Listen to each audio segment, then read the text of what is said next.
Board Flight 1969, service to JetNation Radio. Look at what a leader this guy is. Bolt is fighting for his job this year. This is what quarterbacks are made of. Doug Middleton get a 50-yard onside kick. How stupid can you possibly be making that much money? Folks, grab a snack. Let's go eat a goddamn snack. And join Joe Blewett and Glenn Naughton for JetNation Radio.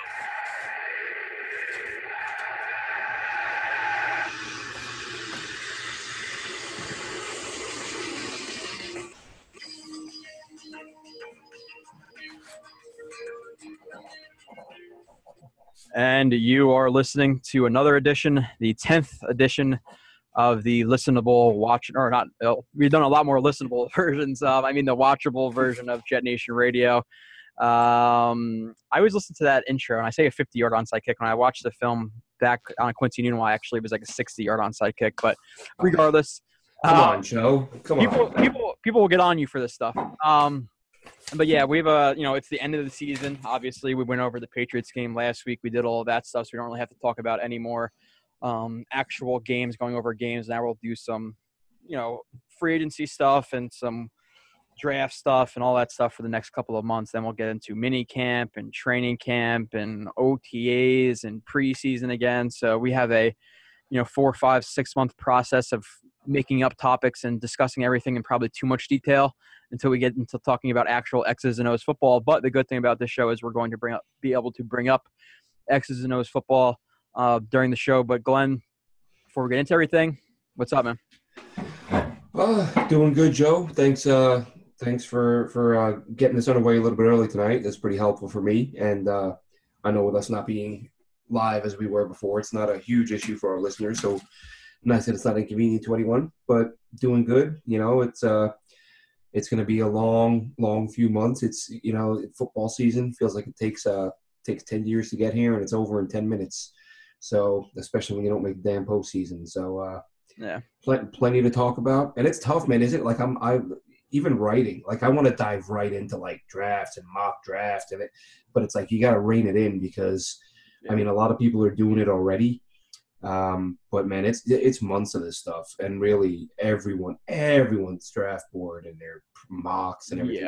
Yeah. They're fun. It's fun, but it means nothing. Literally, like from now till draft day, you'll see like if you take even if you just take like the top 10 most respected guys or guys that work for name publications, you're going to see 30 different players linked to the Jets at the 6th pick. You know what I mean? It's just crazy every year. And I can't believe there's some out there that, again, we're not going to get into draft talk, but I see people like mocking like a wide receiver at 6. And I'm just like, no, safety at 6 or corner, Minka Fitzpatrick, who's a good player. But man, if they take another DB at 6. Yeah. Yeah, we'll get into all that stuff, and that's like a lot of the problem I'm having right now is I don't really even like to go on Twitter because I stay off it for the most part unless I'm putting something up or somebody interacts with me. But I saw like just today, like I was on there for maybe like 20 minutes, just scrolled up or down the timeline or whatever, and I saw like 7, 8 mock drafts. I'm like, people asking questions about draft and who do you think the Jets should draft and who are the Jets going to get in free agency, which we'll get into actually a little bit later because we got a question. It's so early to look right now. We don't know who's going to be a franchise tag. We don't know who's going to be signed. We don't know who's even declaring for the draft necessarily. We don't know who's going to fall because of pre-draft interviews or drug tests or anything like that. So a lot of people like ask me these questions or even I see conversations about it. I'm just not interested in it anymore. Like my first couple of years as a diehard Jets fan, even up to like maybe the last 2 years, I've been like really into like mock drafts, like starting February, but now it's like until April, I really don't care that much. Or at least until after the combine and all that type of stuff. So until the combine, we're not really going to talk any draft unless it's like, oh, well, would you rather draft a quarterback or sign Kirk Cousins? But that's really about it. But before we get into it, like I said, this show is we're going to do like a big studs and duds. We're going to do some like an award type of show. Like I said, we have to stretch out a lot of topics because we have multiple weeks with nothing to talk about. But, overall MVP, Rookie of the Year, most surprising Player of the Year, Comeback Player of the Year, most disappointing Player of the Year, Best Player of the Year, Worst Player of the Year. We're going to be doing all that type of stuff tonight. So it should be pretty fun, more of a light show. Like I said, it's officially the off season for us. So we're gonna have to stretch some things out. Glenn, anything this week that you want people to know about? I started to work on a Quincy Enunwa film review. I put up like 10 or 15 plays. I got another probably 30, 35 to put up of his strengths, his weaknesses, how the Jets used him, which they used him in so many ways, H-back and slot and X and Z and a lead blocker and a split zone blocker, like so many different things. But I'm working on that. So what do you have that's coming up or that you already put up? Nothing huge. I guess I've kind of gotten into the habit of breaking down the Tuesday tidbits, especially since we do Wednesday. And this is, these are just, as I've said before, you or I don't have endless hours in our day where we're getting paid to cover this team. So you do what you can. Not every thought I have or everything I find online can be a long form article. So just a few things. I mentioned the mock about the Jets taking Minka Fitzpatrick. The little tirade I went on last week with the Kirk Cousins thing. I wrote something in long form and added a little bit to that. Just a look at why, you can't not do everything you can to sign the guy.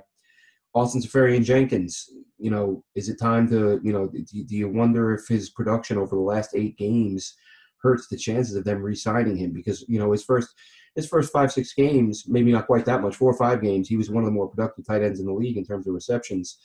And then over the last 8 games, he averaged 3 catches a game and didn't score a touchdown. So is he – and I know the quarterback play dropped off with Bryce Petty, but even still, you look at that type of production over an 8-game stretch, is he even worth the $6 million we were discussing a few weeks ago when it seemed he was? Talked about maybe taking a look at moving Justin Burris. He really struggled at corner this year. I know when he went to NC State, he played a little bit of safety there, and the Jets, obviously set at safety with May and Adams. Do you consider moving Burris over there for a little bit of depth?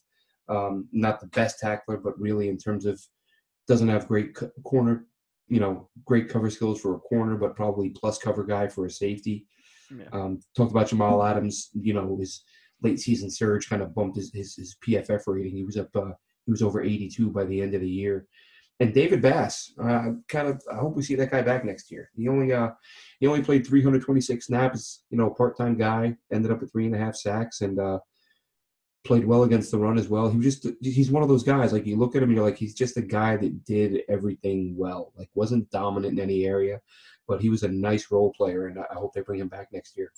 Yeah, I agree that he would be not a big-time role player, but a solid role player. Austin Seferian-Jenkins, we discussed that. I know he said on social media he wanted over $6 million, but if he's inching into that $7-8 million, I'm not sure what the Jets are going to do because he's an average tight end to me.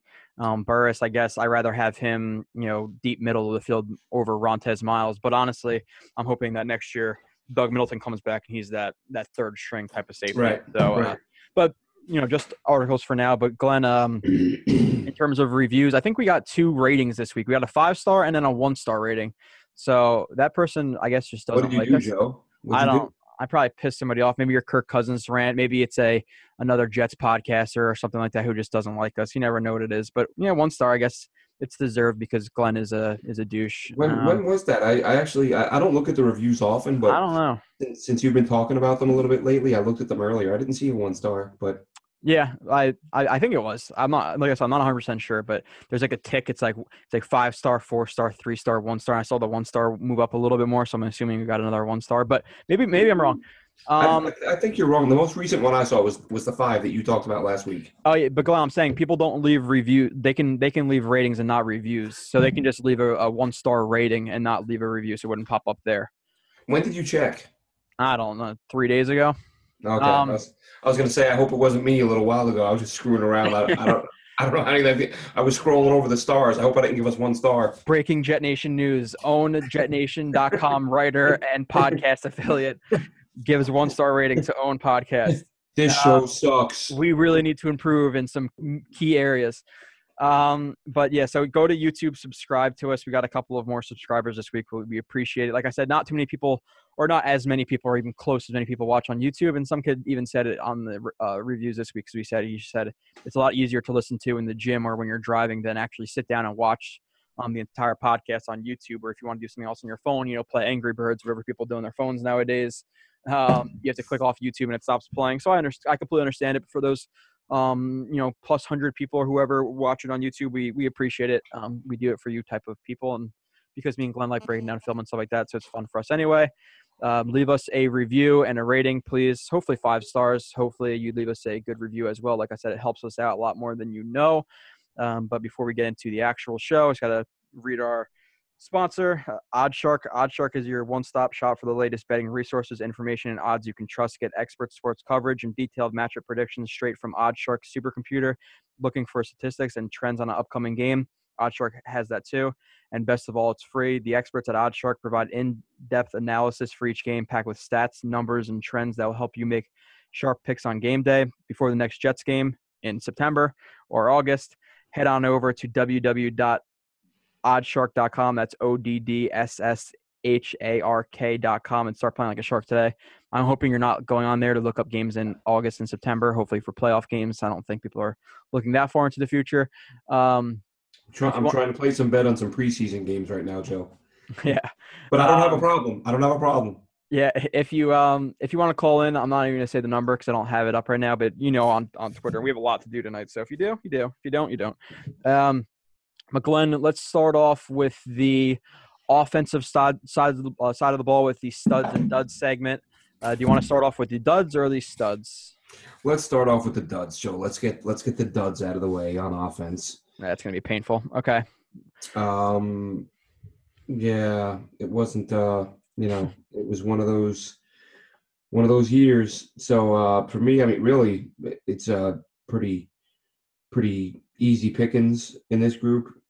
Honestly, Brian Winters is my number 1 or my number 3 rather. Okay. Even you know what? I shouldn't even give it to Winters, knowing what we know now about the abdomen. That should be Todd Bowles. Let's give that to Todd Bowles for not benching Brian Winters when they knew he tore his abdomen. But I guess he can't be an offensive dud. So let's see. That's the only thing I'm going to have to change because I had Winters, but that's not fair to him. Let's go with. Want me to go first on that one? Yeah, you go first. Give me 1 second to make that change. I'm not gonna roast Brian Winters for tearing his abdomen. Yeah, I was gonna put Winters in because he was a disappointment this year, and I think you can't blame all of it on the abdomen. So you can't put like 50% blame on Wesley Johnson, 50% blame on the abdomen. Like there were some times where he was just not reading his keys right, etc., or being in the wrong place. But torn abdomen is hard to play offensive lineman when you're pushing around. 300 plus pounders or 280 pound guys who are really athletic and keeping up with them. So my number 3 is going to go to Bryce Petty actually on the offense. And he could have been he's the worst player on the offense probably. But just in terms of, realistic expectations, I'm going to put him as my number 3. 4 games played, 3 games started, 49 completion percentage, 544 yards, 1 touchdown, 3 interceptions, Glenn.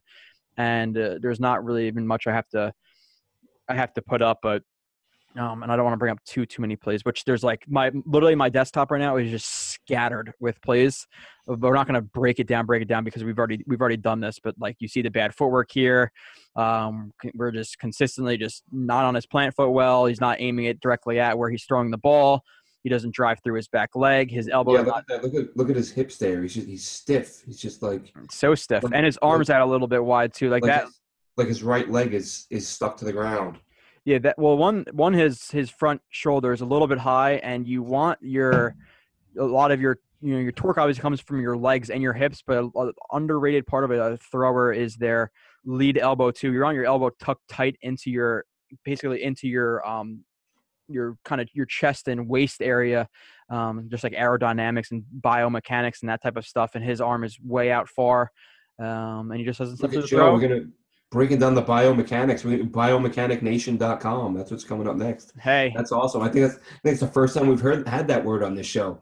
Good job, Joe. Well, it's aerodynamics. If your elbow is out like this, you want your elbow nice and tight in the front, and you throw, and you want your elbow tight. But so that was bad. And I'll bring up some other plays if you talk about Petty too. But I'm not going to break down the plays here from Petty. So yeah, one guy.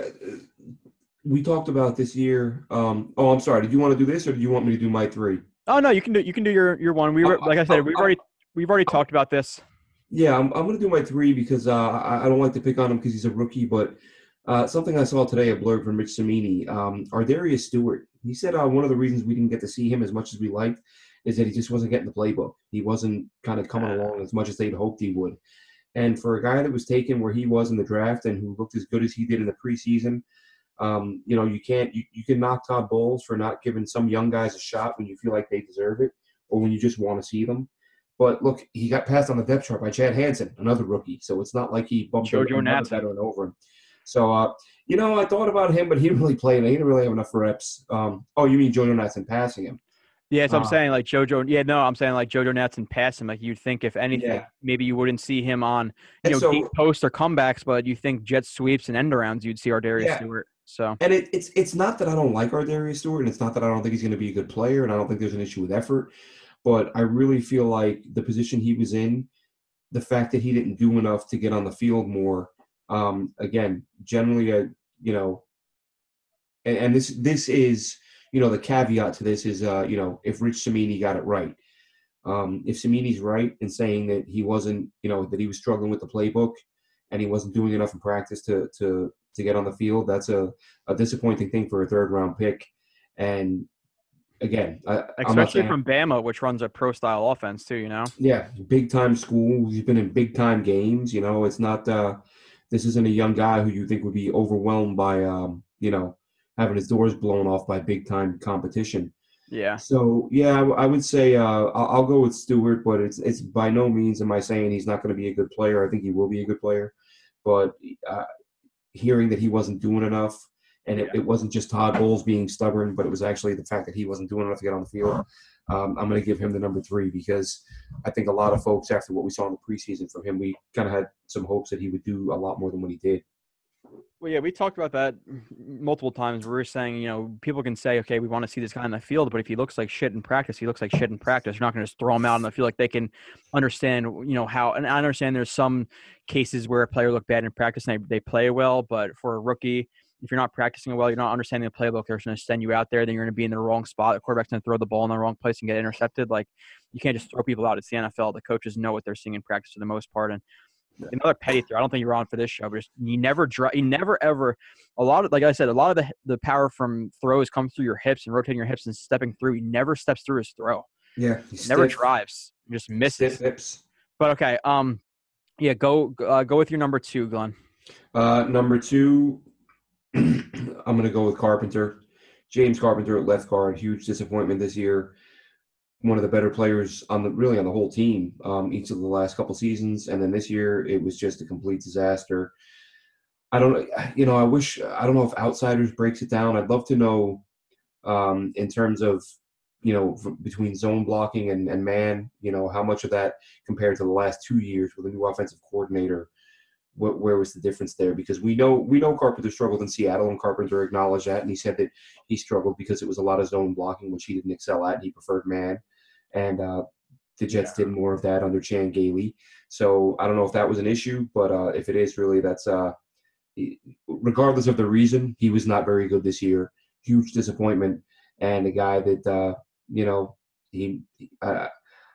I think he's back next year. We talked a little bit last week about his cap number and the savings and blah, blah, blah, blah. But this team is going to have a ton of cap space. There's no harm in bringing him back and letting him try to regain his form from the last 2 years. Yeah, well, he's actually my number 1 dud of the offense. Played 1,036 snaps, which is 100%. And like I said, I did this relative to expectation, but he was my number 1. And I would definitely, no doubt about it, I would say the Jets played probably 75% zone, 25% man. There's no team who runs strictly just zone and just man. That never, ever happens. Right. So, but I would say the Jets were definitely more of a zone blocking team. That's what I mean in terms of the last 2 years comparatively. I'd like to see what they did, but there was definitely some. Yeah, there was some man. There was some counters and some powers and some. But he just struggled. He just struggled constantly. Constantly, even this, like, okay, let's take out the zone, let's take out the scheme, and this is just another inside zone. But regardless, inside zone, if you can't just blame this on inside zone. This isn't mental. This isn't anything. But he can't hold a block on a linebacker. Yeah, like. And He's got 50, 60 pounds on the guy. And the difference, like, between a lot of man and zone is you're going to kind of cut off angles and not really drive people. You're not going to try to drive them to the ground, but you still can. Where man is more drive them because that's your guy to take him out of the play. But still, he has inside leverage. He should be able to hold inside leverage on a linebacker when it's an inside zone. So he just played really, really terribly. You can't blame this anything on scheme. That's him. Yep. Just completely not missing a block, but he can't hold a block when he has, like you said, 50, 60 pounds on a dude. So, like I said, relative expectations, people are saying this guy's a Pro Bowler, this guy's that, this guy's this. He's my number one. It's by far. Now, Glenn, I'll go to my number 2, which is Wesley Johnson. And the reason I put Carpenter, like I said, is because of the expectations, where I didn't really have a lot of expectations compared to Wesley Johnson. And Wesley Johnson was the worst center in the league this year, who I think, who was a starter at least. I don't know, backups who came in played terribly, but we saw this a lot. It's just another zone run, no awareness to get to the linebacker who shoots the backside A-gap and tackles Powell or McGuire, whoever this is on this play. I think it's Powell. And we went over this last week, but just ridiculously bad with his awareness. Glenn, is he your number 2? Yeah, no, he's my number 1. Carpenter's 2. Yeah, okay, yeah. So Johnson's my number 1. It's just, and like I said, I've said it a few times this year. I don't. It's never. I don't really enjoy calling out guys who you can see that the effort and the passion is there, but at the end of the day, it is what it is. And he just wasn't a good player this year. I'm not even sure that he's good enough to be a backup. I mean, he might be. I'm sure, really look across the league, and he's absolutely good enough to be a backup. There are some atrocious offensive lines. At least he's got a little bit of versatility, but he was just bad this year. He was embarrassingly bad, and he's getting replaced. As I said, I hope it's through free agency. Maybe it's the draft. We'll see. But he was my number 1. Yeah, this play again, just combo block with Winters, and he just no awareness of the linebacker shooting the gap. And Powell is like, the Jets running back did not have a good year. Oh my God, I can't. Did you see that? I copied you in on, or I tagged you in that article the other day. Jets running attack as disappointing, and I commented on it, and then I deleted my comment and said I'm not going to be that person who just comments on the headline. Let me read the article. Maybe within the article it calls out the O-line. It was nothing. Just talked about how disappointing the running backs were. And it drives me nuts because I'm like, you're talking about somebody getting paid to do this, and they're no mention of the fact that there's no room to run. I'm just going to do an article. I'm going to look at the stats, and then I'm going to do an article saying the running backs were disappointing. And it's like the running backs, Matt Forte was, I don't care what anybody says, he was way better than anybody thought he would be this year. I agree. If you gave him a little bit of room, he was fine. He wasn't great. He wasn't great.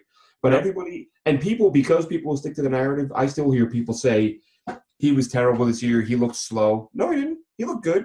But he looked good. Glenn, I couldn't agree with you more because I see people and educated people who I see say that, which I see a lot of educated people nowadays say stupid stuff like James Carpenter is a really good guard, or he was a really good guard this year, which is just crazy. But it's in terms of the running backs, Forte, I was trashing him at the end of last year, then really, really got into the film this year, and he's a lot better than people think he is. I think I remember last year because I was at that game in Miami, and I don't know, maybe that was his best game of the year, but I saw him in that game, and I thought, this guy has, maybe it's not there, we always talk about consistency, maybe not consistently, but I was like, this guy's got more in the tank than at the time, like, more than I'm saying, more than a lot of people are saying. Again, he's not a great back. He's not, but he's a veteran guy. And if you open up a hole for him, he's going to see it. He's going to get there and pick up some yards. Yeah. So he's not the player he once was. But no. I probably, when I see fans ripping guys and giving them like zero credit when some credit is deserved. I'm definitely guilty of like overcorrecting, like whether it's coaches, Rex Ryan, you know what I mean? Rex, like he got to a point where he needed to go, but I dug in like the defending Rex camp because the number of people I saw that were literally like, Rex Ryan doesn't know anything about football. I'm like, come on, like really? This is what, like, if you want to say he's failed as a head coach, that's fine. But you're going to say the guy doesn't know anything about football? Like now you're being an idiot. And, same thing with McCagnon to a degree. When I hear people say his drafts are just as bad as Itzik. Like his first draft, like even though Deion Simon was on the practice squad, Deion Simon's better than like 16 of the guys John Idzik drafted, and he was a 7th rounder. You know what I mean? It's they're not even in the same stratosphere. So yeah, stuff like this when I hear guys getting ripped to the point where people give them like, so same thing with Forte. I felt like he was okay. I didn't think he was great. No, he's but average. But the number of people I saw that were saying he's done, he's washed up, he's slow, he shouldn't even be in the league. And I'm like, what are you watching? What is like this play, Glenn? Like this is another inside zone, and Wesley Johnson loses the play side gap. The play side gaps are all getting filled up, and this is a no gain loss of yards, and he cuts it back and he picks up, 7, almost actually like 10 yards, actually a little bit more than 10 yards. I thought that was a 9-yarder, but either way, to the point is that he could still do something. Oh yeah, okay, 9 yards, yeah. And and I'm guessing I could be wrong, but I thought that was a 9-yard run. But look, and next year could be the year that he does fall off the cliff, and next year he looks like he doesn't belong in the league wherever he ends up. But give credit where it's due. The guy looked fine this year. He wasn't great, but he was a hell of a lot better than you would believe if you followed the comments on Twitter from Jets fans. Yeah.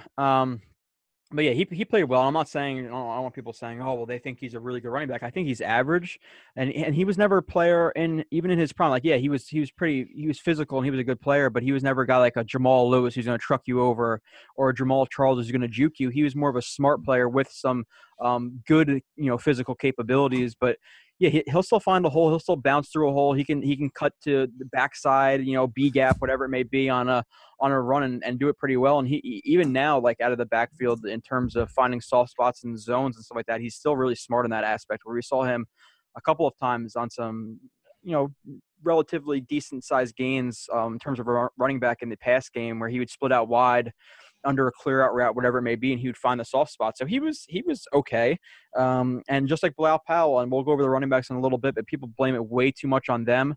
Where the play I had up before of Powell, where's Powell supposed to go? Where if it was blocked, well, he had a wide open lane, but Wesley Johnson just has absolutely no awareness. Carpenter was terrible. Winters was bad. He had torn abdomen, but I still think he's just an average player. Kelvin Beachum, for all the praise he gets, is still a below average pass blocker, and Shell's not a good pass blocker at all. So the running backs had nowhere to go. So for anybody who's paid, Glenn, on the pass blocker or run blocker? No, I said Shell's not a good run blocker. Yeah, you said pass, but I thought you meant run. Oh, okay. Yeah, sorry. Yeah, Shell can pass block. He's decent at pass blocking. Run blocking, he's pretty bad. He just doesn't have a lot of power. But yeah, for whoever wrote that article, I don't know who it is. You haven't told me, but if they're paid and I forget who it was. I just know it was turn on 2 minutes of film. That's all you got to do. 2 minutes. It was a paper. It was a newspaper Twitter feed. Yeah. And I saw, and like I said, because I'm a schlub blogger. Like I don't have any illusions about my place in the world. Like I'm a fan who likes to throw up articles on the site for people to look at, and if people agree, that's great. If they don't, that's fine too. But when I see people that get paid to do it, and I was going to say is, the number of times I write an article and I'll, you write it and as you're writing it, well, here are some of the things people are going to counter with. So I'll address that within the article. And then they look at the headline and they're like, like they go on a rant about the thing that you addressed within the article. So they didn't read it. And I didn't want to be that guy. I saw the headline, poor rushing attack. And I said, no, it wasn't the running backs. It was on the O-line. And then I deleted the comment and went back and read the article. And I was like, wow, this dude legitimately got paid to say that the running backs weren't good this year. Like that's a pretty sweet gig. Yeah, it's just a lack of knowledge, and just even if you are watching a film, you thought it was the running backs, like tell me what holes they were supposed to pick up on the play side gap, like where are they supposed to go? So it's just a lack of knowledge, lack of watching film, laziness, embarrassing, honestly, at this point. But it is what it is. So let's go to the studs, duds. We both had Wesley Johnson and Carpenter. You had Darius Stewart. I had Petty in there just because I think Petty just blew his shot. 49 completion percentage. And we're not talking about 49 completion percentage on deep posts and digs and outs.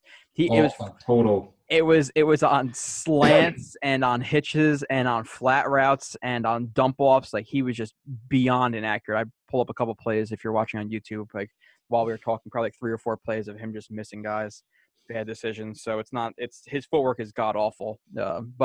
And we went over that many times where I broke it down almost step by step and why it's bad. So I'm not going to do that again now because we have a lot of things to get to. But like I said, let's get the studs, Glenn, for the offense. So give me your number 3 stud of the offense. Number 3 stud on the offense, I'm gonna go with the man who the team voted as their MVP, and Josh McCown. Josh McCown had a nice year for himself. He, if you want to take into consideration production and health, probably his best season. He had some seasons where he played 8-9 games and he had a better, TD to INT ratio and stuff like that. But just in sheer terms of staying healthy and producing, probably his best year ever. And he, like I said, it was funny. A lot of people, when he was acquired, they went off. He's Fitz 2.0, which he is not. He's better than Fitz. I went on the forums on JetNation, and I didn't say anything for or against Josh McCown. I literally just said, whichever year it was, he had a good statistical year, 2014 or 15, whatever it was, and I just said Josh McCown 2014, and I posted his stats, and I said nothing else. I didn't say good, I didn't say bad, I didn't say I'm glad, I didn't say he sucked. And people were jumping all over me. Oh, I can't. Oh no! You fell for Fitz, and now you're falling for this guy. And it's like Jets fans were rooting against this guy from day one. He was getting booed at the scrimmage, and I'm like, I didn't say anything good or bad. I just showed you his stats, and because those stats were good, and you don't like him, you're mad at me. You want to kill the messenger. So I was hoping he'd have a nice year for them. He did. I'm happy for him, and I hope he's the backup next year. Or even like the quarterback's coach. He's a good guy, and there's a big difference in the locker room with him and Fitz, where Fitz didn't give a shit about Petty or Hackenberg, where he was asked that question. He said, "I don't really care about them." Where McCown is coaching them up on the sidelines as the first one out to congratulate them after a good throw, or Petty after a good throw. The few and far between that there were. So he's a good guy, and we saw this play a lot, where he's scrambling for first down. This was on 3rd and 10, scrambled for 12 yards. There's another play too, Glenn, where. I had it on my Twitter. I didn't have it up because I started putting the film where I figured I had to put it on my computer, probably middle of the season. But the play against the Falcons where he scrambles left out of the pocket, and there's a corner looking at him, and he pump fakes the corner. The corner reacts to the wide receiver behind him, and then McCown scrambles in for a touchdown. Smart plays by him to move a safety so he could run with a pump fake. So he was a smart player, and the stats, when you look at the stats, Glenn, 13 games played, 67 completion percentage, 2,926 yards, 18 touchdowns, 9 picks, 5 rushing touchdowns, but then he had 5 fumbles lost as well, which is, we can blame a part of it on the offensive line. There was definitely times this year where he held onto the ball way too long, but then there was other times where he just had absolutely no shot because of a busted pass production or a pass blocking scheme, whatever. I probably could have worded that better, but yeah. So he played relatively well, and if he had a good offensive line, if he had a true X receiver, which I don't think the Jets still have, even after watching the Quincy Enunwa film, I don't think he's a true X. I don't think Anderson's a true X. I don't think Kearse is a true X. But if he had that and a better offensive line, he could have had a better year. I'm not going to say I want him back starting next year, which I absolutely do not. If he walks into the season next year as a starter, the entire Jets organization should fire themselves. But he played well, especially better than we thought. And I have audio of, I think, both me and you, Glenn, saying that he's better than Fitzpatrick before we signed Fitzpatrick back the second time, or maybe after the second time. But I know I've said that before on the show, where I like McCown more than Fitzpatrick. Maybe we went to try and get Fitz $12 million, and we watched the film and saw how lucky a lot of that was. But McCown is my number 3 as well, Glenn. And this is another just a savvy veteran play. We remember this play against the Panthers, where he obviously is rolling out to the right, where he's under pressure, and he motions Anderson to run vertically, and he throws a touchdown to Anderson. It looks really easy, but Josh McCown directed him to go that way. It's just a smart veteran play for him to point out Anderson when he has time and get rid of the ball. So definitely better arm than Fitz too. So yeah, and that that was the main part of it. I feel like both of them are more mobile than people give them credit for. I feel like both of them are. They're different players. There were some similarities, but the biggest difference is that Fitz just didn't. Nobody's saying that Josh McCown is has Brett Favre's arm, but it was a lot better than Fitz. Fitz had obviously a good enough arm to hang around in the NFL, but McCown could squeeze more throws into tight windows and hit on deep balls like that. So, yeah, definitely the better. I think I know I named him as a guy that the Jets, could they look at him if they decided to move on from Fitz when they were in the middle of negotiations? But, the thing with him has always been health. Like, he always gets hurt. So, but yeah, I got you on that one.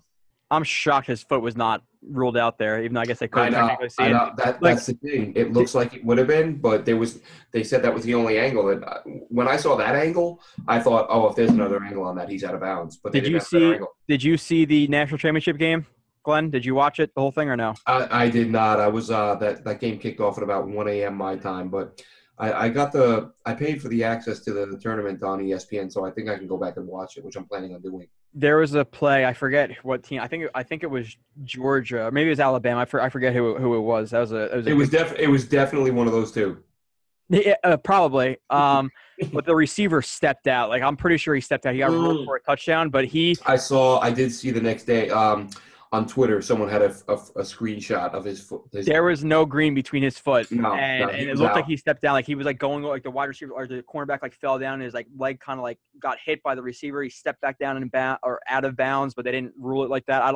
It was a good game though. I can't believe that kicker for Alabama. He's like 14 for 14 before the college football playoffs inside the 40, and then missed 2 in a row in 2 games, or he missed 2 that game, and then he missed a kick against Clemson as well. So, but. Yeah, it was a good game. Even though just freaking Nick Saban, man. Nick Saban is. Yeah, but the safety at the end, they sack him. They started at the 25. They sacked him for like 7 yards, 7-10, whatever yardage. So he's like back. It was like 2nd and 20. And then they were in cover 2, and the safety bites in the middle, and the outside receiver just runs a 9 route and just touchdown, just easy touchdown. I was like, what do you like? You're cover 2 safety. That's your only responsibility.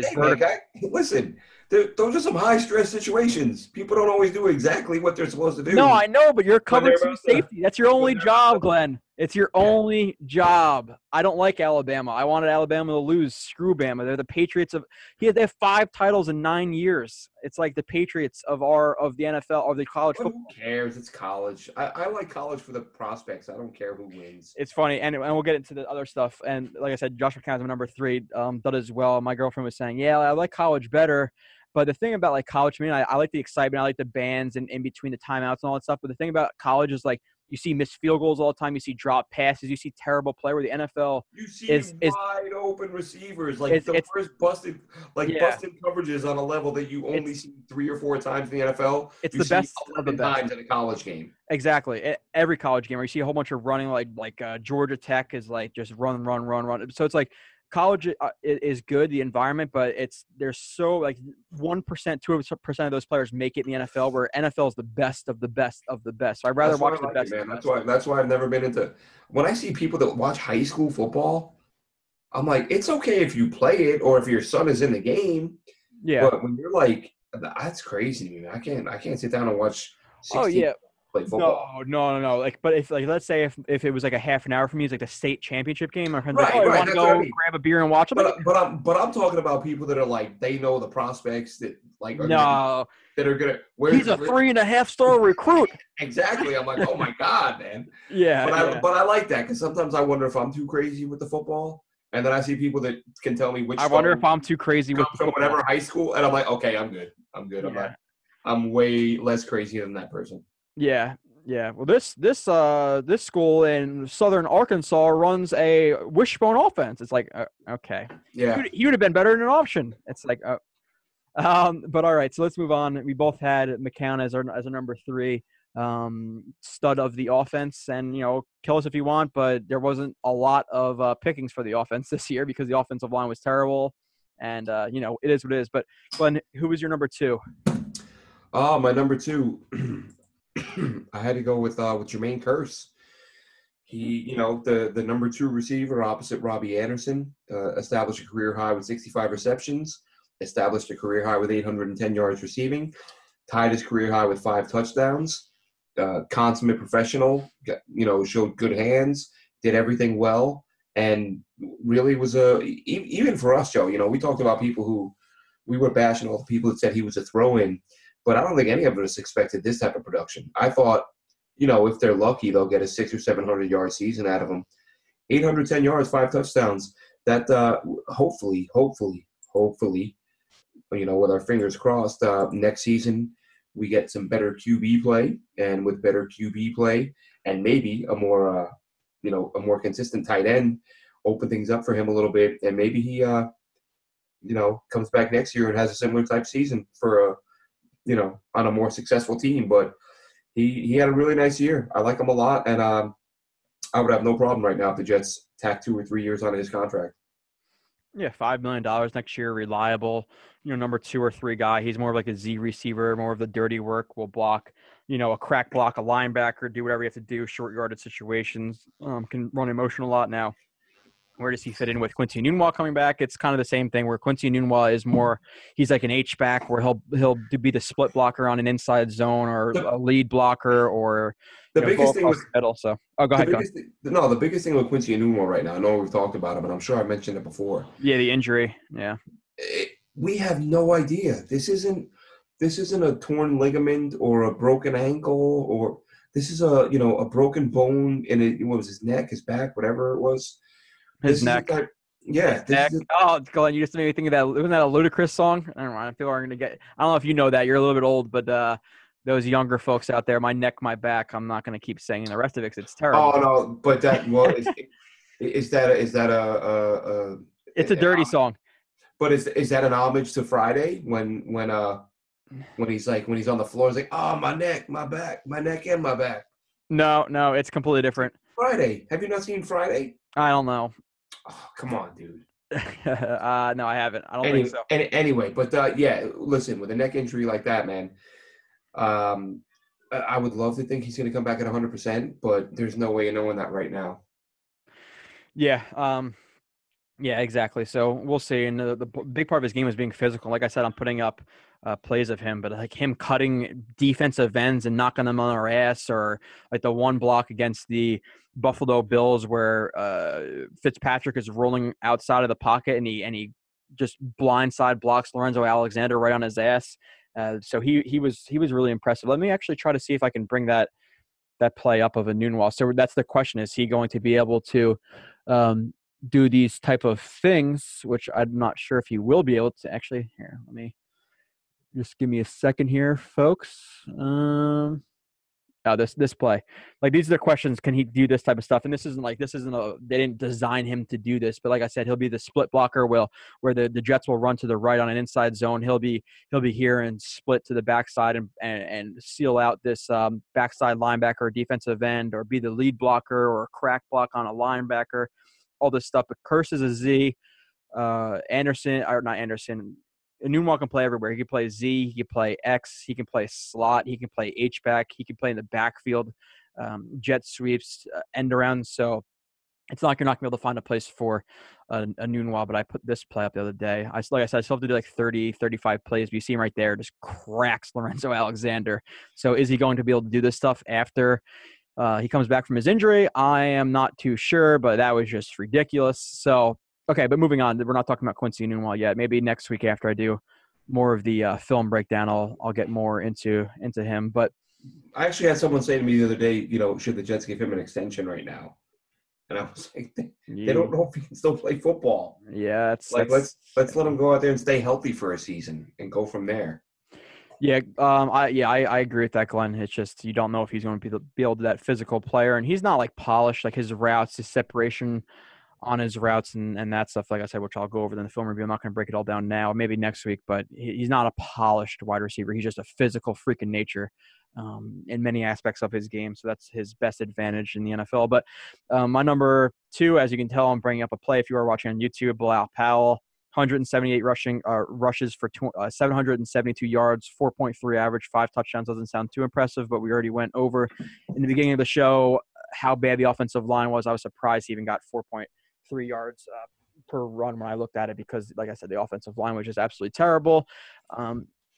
Me and Kyle Smith went over this play. This linebacker crashes down way too hard, but he sees that his play side gaps on an inside zone are clogged up, and nice cutback makes a negative or no gain 21 yards. So, and we said this too. I'm not sure if you listened to that show, Glenn, but he always fights for extra yards. We're here.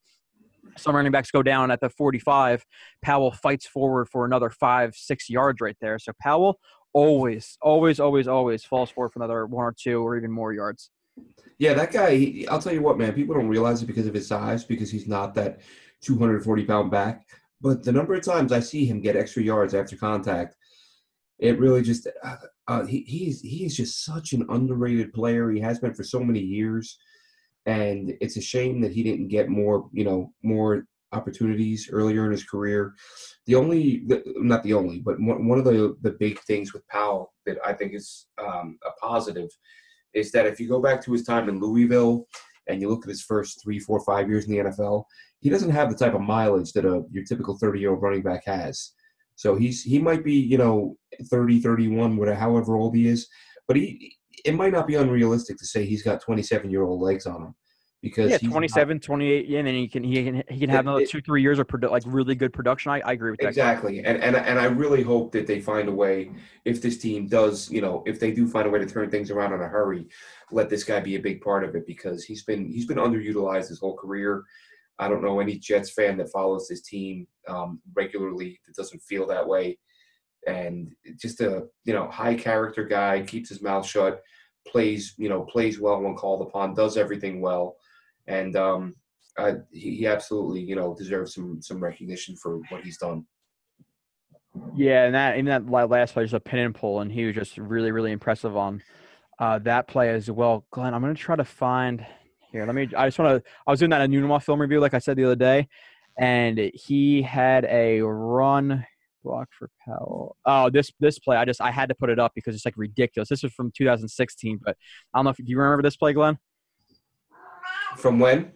2016 against the Niners.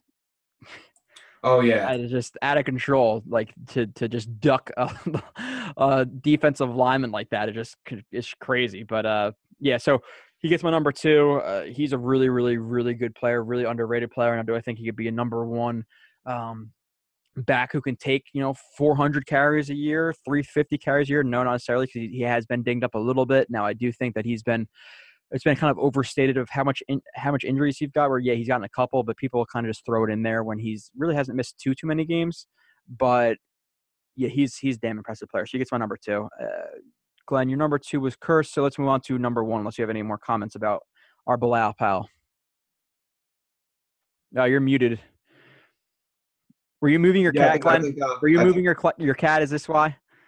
No, I wasn't moving a cat. My wife's cat was trying to sneak into the room here, and it's just. I hate cats, but we'll get another 1-star review. Oh my God, animal rights here! You hate us. Why do you hate cats? Cats shouldn't die. It's like, no, I just don't like them. But okay. So my number 1 is going to Robbie Anderson. Had a great year. Had 4, 5, 6 game stretch where he scored touchdowns, scored big touchdowns, beat good cornerbacks. Got behind defenses. He was a really tough guy to defend. Kind of what we saw from him his rookie year, except he had a quarterback to get him the ball this season. And I still laugh when I think back to when he what was that stupid penalty he got, throwing his helmet in the middle of the season? And I saw that was at the end of the I forget what game that was. Maybe it was the Bucs game actually. But I forget what game it was. But it was like the second last play of the game, and he threw his helmet, got a 15-yard penalty. Yeah. Yeah, and I saw people. There were people, and granted, it's only a couple lunatics. I was one of them. Saying, we got to cut this guy. Cut this guy. He's an idiot. He's a menace. He's a one-trick pony. Cut him. And that's the other thing. When I hear people say that Robbie Anderson is a one-trick pony. When that one trick is running past the defense and scoring touchdowns, I'm okay with that. like that's a bad thing. Oh, the only thing he's good at is running faster than everyone else on the field and getting touchdowns. That's a good trick. Like even on this play, Glenn, like I know Brett Grimes is a little bit older than him, but he's like 4 yards away from him, and he was considered one of he's a fast player. He got by his athletic ability, and he just burns him. Like not burns him, yeah. He gets by him. But he's got to step on him after, as you said, he's look at how much ground he has to make up there. Yeah, cushion. Yeah, and he gets past him. Tall guy. We saw him improve this year at high pointing the ball and pulling it down in the crowd. So good for him. Exciting young player. For the when you get the anti-McCagnon folks they really don't like the fact that Robbie Anderson keeps producing because they like being able to say that, that we have a GM who can't identify talent. And Robbie Anderson, man, he's like I said, he right off the bat out of college, when the Jets grabbed this guy, I thought he was an intriguing prospect. And luckily, everybody mentioned his frame. He's 6'5", about 106 pounds. He's gonna get snapped in half in the NFL, but he's held up, and tip of the cap to that guy. Yeah, and we've talked about this before too, where he definitely improved catching the ball over his shoulder. Now, he definitely has to work towards, work on kind of getting sketchy over the middle, where he'll retract his arms, let the ball go by, or tip a ball because he doesn't extend his arms fully, or he'll drop a ball when it's coming straight at him. But over the shoulder, he definitely improved. In traffic, he definitely improved. And the thing with like the deep threat is, yeah, even if he is just a deep threat for his entire career, Deshaun Jackson was pretty much a deep threat his entire career. That's the name that always comes. Every time I hear someone say one-trick pony, I think to myself, Deshaun Jackson's a pretty damn good one-trick pony. But yeah, but Deshaun Jackson ran with the ball a little bit better, after than Robbie Anderson, hence him being on the punt return team. Yeah, right. But with that low center of gravity, he's like 5'10". Yeah. Exactly. So I completely understand, but what you're saying, pure deep threat or mostly a deep threat. Now, regardless, even if he is just a deep threat, one, you have to put a safety over top, or two, even if you're not putting a safety over top and you're giving him 10 yards of cushion, easy it is from the cutback on a comeback or a slant if you can just improve slightly on catching the ball. And with all the work he's doing with Chad Johnson, we did see improvement this year. We saw a slightly expanded route tree, and I wouldn't be surprised if we don't see more next year. I think he didn't hit 1,000 yards this year. They get a quality quarterback, and he stays healthy. I wouldn't be surprised if he puts up 1,300 yards. This is his best play of the year, by the way. And if people aren't watching on YouTube, like I said, subscribe and watch it. But we're basically putting like highlight film of the studs and bad plays of the duds. But yeah, he just like I said, if you're playing 10 yards off and he just has let's say if he starts his route and the cornerback squats a little bit, he still has like 4 or 5 yards of cushion on a lot of plays. All he has to do is cut back on a comeback, dig, in whatever it may be, and catch the ball. So if you can just catch the ball sometimes when he's doing that, which he does most of the time, but there is still too many drops I think that I'm comfortable with, just in general. But yeah, he's a guy who could easily be 1,000-yard receiver as long as he stays healthy for as long as he does. Now, does his frame worry me where I don't think he's going to be necessarily in peak form? I think he's going to battle some injuries, especially later down in his career. But he's, 23, 24 now, so I have to worry about that for a couple of years. But I think he's not going to be a guy who's around for 10, 12 years doing this type of stuff. He's just way too skinny unless he bulks up. But, yeah, put a safety over top or, give him cushion and let him cut back on a curl or play him on. And if you're gonna press him, and he can get off of that press, he's going to burn you. He's one of the fastest players in the entire NFL, and this was definitely just his best play of the year, Glenn. Just two guys all over him, fingertip catch, and taps his toes in on the sideline catch. So, he gets my number one as well, 63 receptions, 941 yards, almost a 15-yard average per catch, which is crazy, and 7 touchdowns on the year. And good quarterback who hits him a lot of the times, where McCown is, we put him in our studs of the offense, but still not a great quarterback, not even a good quarterback. You're looking at, probably 80, 90 receptions, even 100 receptions, and probably, 1,200 yards and 12 touchdowns with this guy. So he is that type of player where he is a really, really big threat in the NFL. So, but let's move on to the defense, Glenn. We spent a little bit over, what time? We started probably 5:30, so almost an hour on the studs and duds of the offense. So let's move on to the defense, Glenn.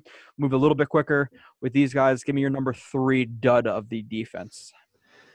My number 3 dud on defense is going to be Buster Screen. I know he had a few nice stretches where he played well. Probably his best year as a Jet, honestly. He had some stretches where he played really well. No doubt about it. The reason I'm putting him on this list is because I didn't like when he was questioned about the penalties. I didn't like how he was kind of like, well, I just get penalties because I have a reputation for it now. Like kind of implying he wasn't really legitimately drawing the penalties. No. And he said, as a smaller guy getting mixed up with these tall guys. I think he said something. He basically, instead of just saying, I got to get better, he was like, well, I get penalties, but that's because I used to get penalties. And and now I just have a reputation. It was something, again, I'm not sitting here pretending I remember the exact quote. It may not be anything. It may not even be anything close to what I just said. I just know that it was not. He didn't take responsibility for it, and he tried to make it sound like it wasn't anything he was doing. So while he did have his best year, because he had some bad games, but I'll tell you what, Buster Skrine may have had 7 or 8 really good games this year, but he also had 2 or 3 atrocious games, and then a few games where you didn't really notice him. But I'm not a big fan of the not taking responsibility for what you're doing. And that's why he gets my number 3, because I didn't like the fact that he passed that off. Yeah, I definitely wasn't going to put him in here just because of like I said probably too much, but I can't think of a better phrase for it. But relative to expectations, I think he played, like you said, maybe like 6, 7, 8 really good games where he played really well and made a lot of plays. Now, I don't think he's necessarily back next year unless he comes at a reduced contract. He's like at like $7-8 million cap hit. I want to say he's at 8.25, and that conversation has come up. Part of me thinks there's no way he'll get that, but then there's another part of me that thinks, especially with the Morris Claiborne, like not knowing what his situation is, they have nothing at corner.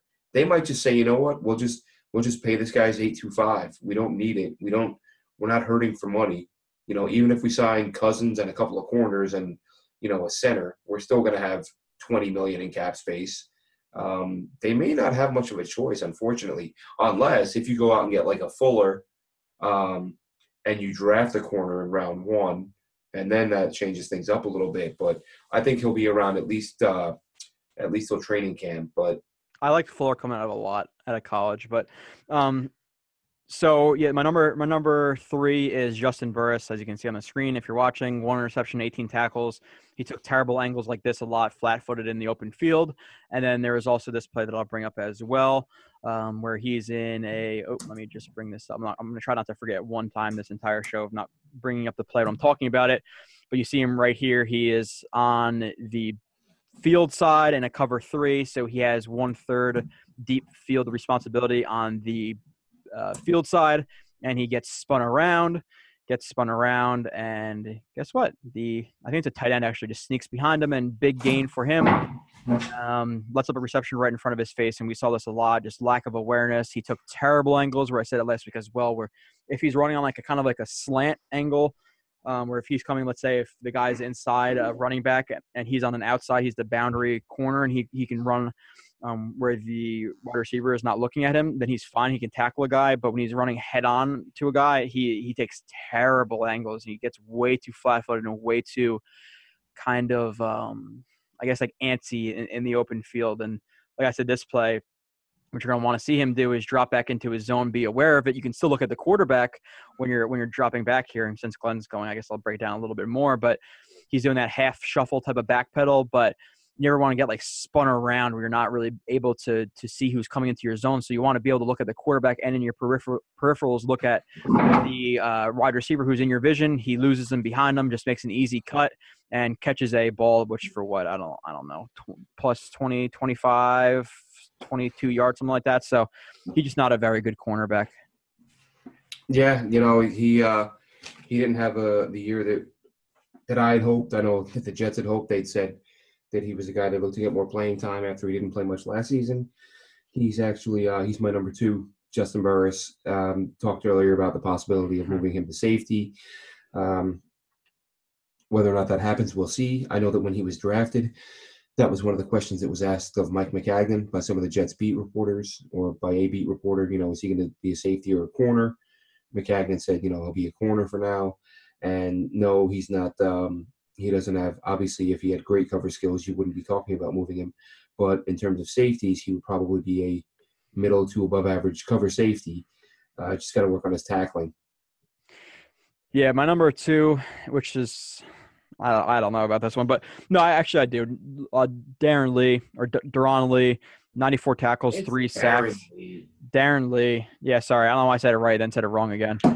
He just kind of becoming like a forgotten man. But me and Kyle went over this play again, and just just terrible awareness. It's just a pitch play, and the entire offensive line is slanting left.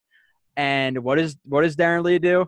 he runs the opposite way, like just this terrible awareness, just completely takes himself out of the play. So maybe he's getting faked out by the fake jet sweep, but once you see the offensive line all slant that way and the ball not go to Travis Benjamin right here, you think that he had that awareness. Like, okay, maybe he got faked at the beginning, but then again, he goes back to the inside. Like, I don't know what the guy is trying to do here, but he gets my number two, Glenn. Yeah, I thought about making him my number 3, but he had, again, taking the whole season into account and how bad he was last year, I felt like he made enough strides. There was enough improvement there to leave him off the list. Glenn, like this play. I know you said you watched that show, but it's cover 2 man, and he's on the fullback. Like, what is he doing? That's the show I did it with Kyle. Yeah. I saw most of it. I didn't see all of it, but I caught most of it. But here, so he's man up on the fullback in cover 2. And the fullback comes out like he's about to block him, and Lee always gets lost in the quarterback's eyes. So, man, you really want to lock in on your guy. Quarterback is secondary if you can look at him, but he leaks out for a route in the flat, and Lee just completely loses him. Like, this is as simple as it gets. Just stay on your man. So his awareness is beyond bad. That's why I don't think he's ever going to be a good player.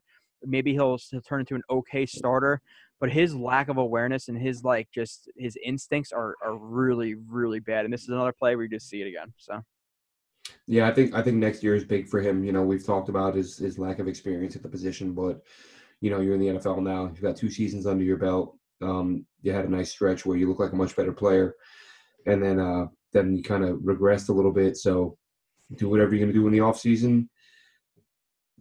Come back next year as a more consistent player and prove that you need to be an every down guy, or maybe you just become a situational player.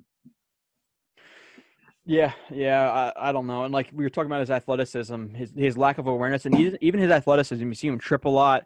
You see him just taking bad angles. You just like this, but like he's a little bit balance. He loses his balance a lot. A lot. Like here, Glenn, he's a little bit late. He's communicating with DeMario Davis just before this, so he's not looking at Mark Ingram.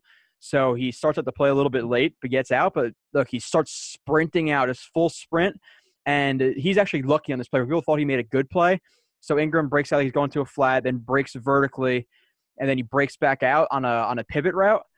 If this is an angle route where, like I said. Right. It looks like he's setting him up for an angle route, and then he cuts outside. Yeah. So, pivot route. You're going to come up. You're going to do it. You turn back to the quarterback, and you run outside. Or, whip route, you're going to go like that, like kind of like a triangle.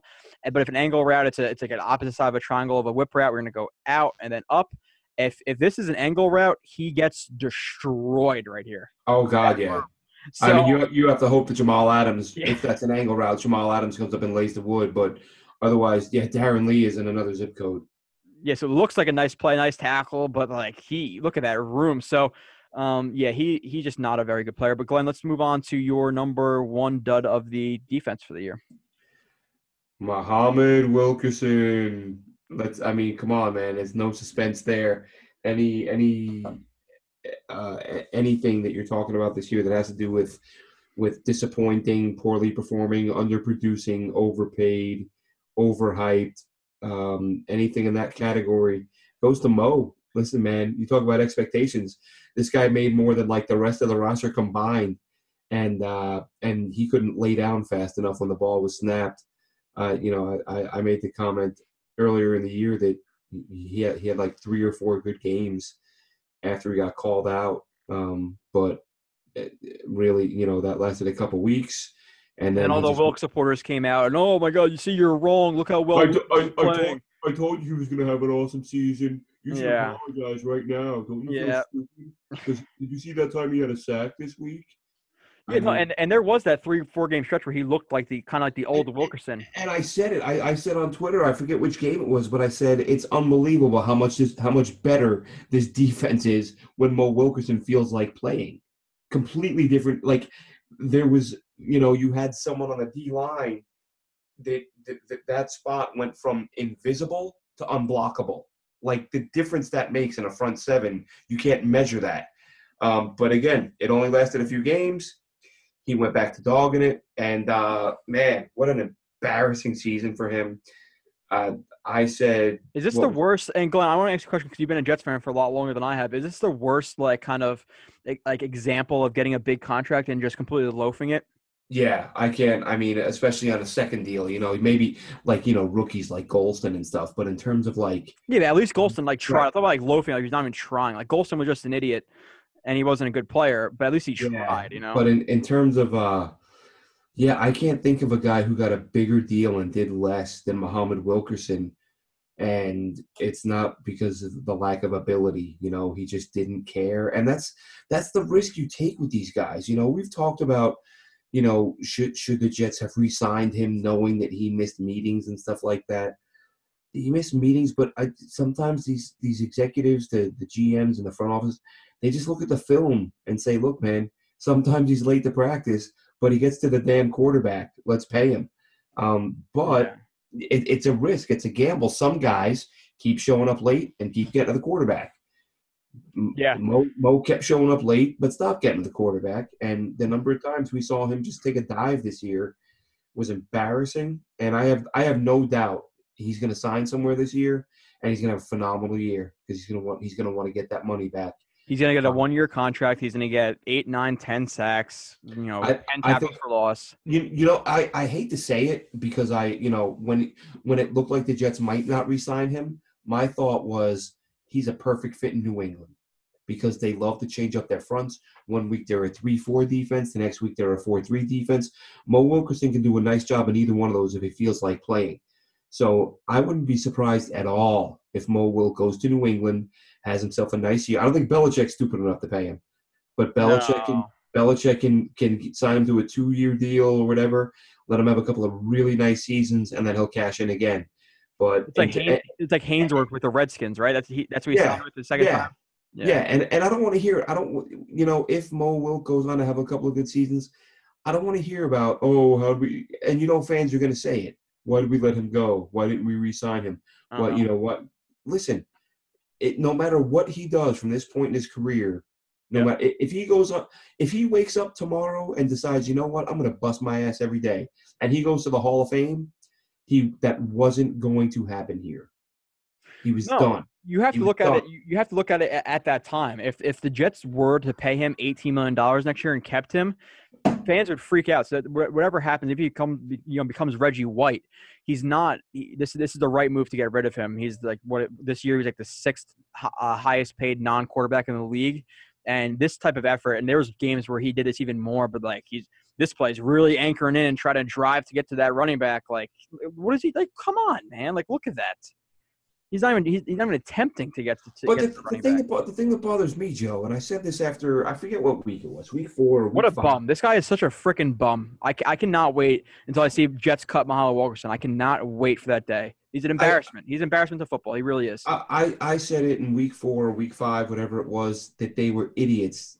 I think the word I used is reckless. That they were reckless to be playing this guy at this point. With what was it? Could you imagine if they were stuck with this guy next year for $17 million because he got hurt in week 8?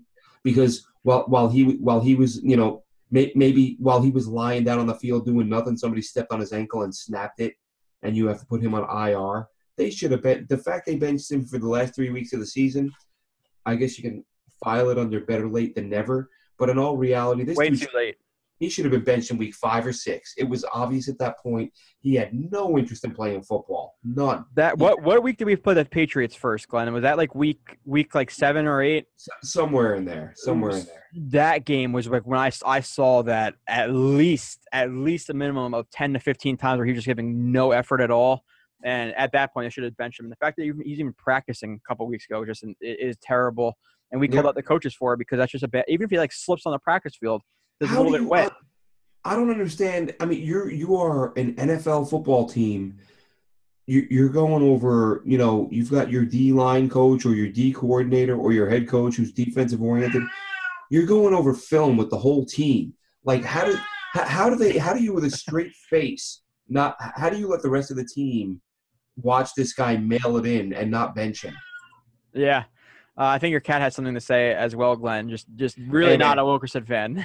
I don't have a cat. My wife has a cat. Yeah, we've already talked about this. but yeah, it's for a guy who's getting paid like $17-18 million, whatever it may be, and he gets, in 13 games, 26 tackles, 3.5 sacks. He was benched for 3 games. He was benched for a quarter as well. Just the absolute, he's an embarrassment. I hope he never plays again. Honestly, he's got his money. Just get out of the NFL. Unless you're playing for, the Patriots or one of these teams, you just loaf it versus the Jets maybe. But, regardless, okay, let's move on. He's just the bummiest of the bums. I hate that guy. I really, really do. And it's funny because the Jets have their Jets whatever meetings. I don't know what they are. I don't really care. I don't go to them. But they benched Wilkerson on that too. He was on the lineup and then they took him off. But let's move to the studs of the defense, Glenn. Give me your number 3. Defense, I'm going to go, this has a lot to do with expectations, as we've talked about a couple times. I'm going to give number 3 to Coney Ealy. Because Coney Ealy was a guy, I'll tell you what, I mean, there's so much respect from football fans and anyone objective. You have so much respect for Bill Belichick and his ability to evaluate talent that when he lets Coney Ealy go, you probably think, oh, well, this guy doesn't really have a place. Like, it's not like the Chandler Jones thing where he trades him and gets something in return. Like, the Patriots traded for this guy. They got him into camp. And whatever he did, Bill Belichick thought, not good enough for us. And then you think, oh, wow, that's surprising. And then when the Jets signed him, I went back and I watched some film and I looked at some stats and I thought, we kind of should be able to play, but why the hell would the smartest man, why would the most brilliant football mind on the planet let this guy go? And he cooled off late in the year, but he provided consistent pressure off the edge, and we've all talked about it a million times. He had about 50,000 batted passes at the line. So Coney Ealy, man, he showed up at the last second. Glenn, he had 9 pass deflections, not 50,000.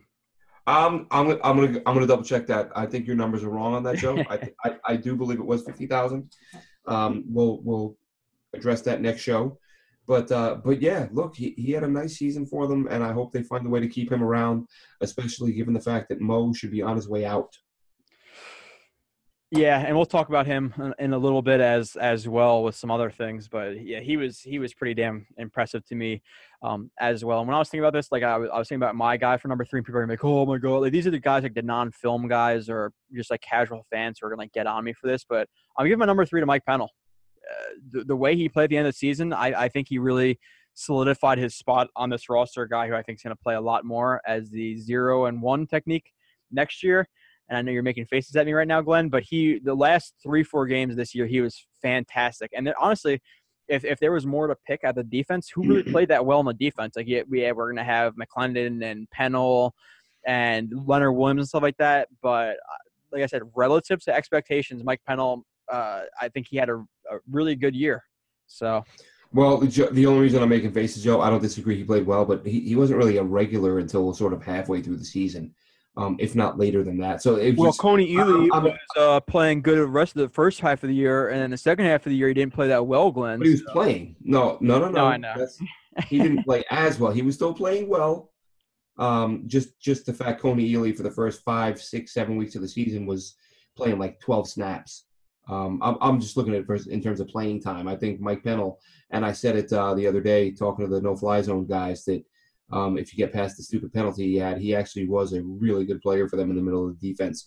So I like him a lot. I think you're right. I think we see more of him next year, and he did have a good season. So, yeah, he definitely has the ability. I'm just surprised to see him on this list because of the lack of playing time.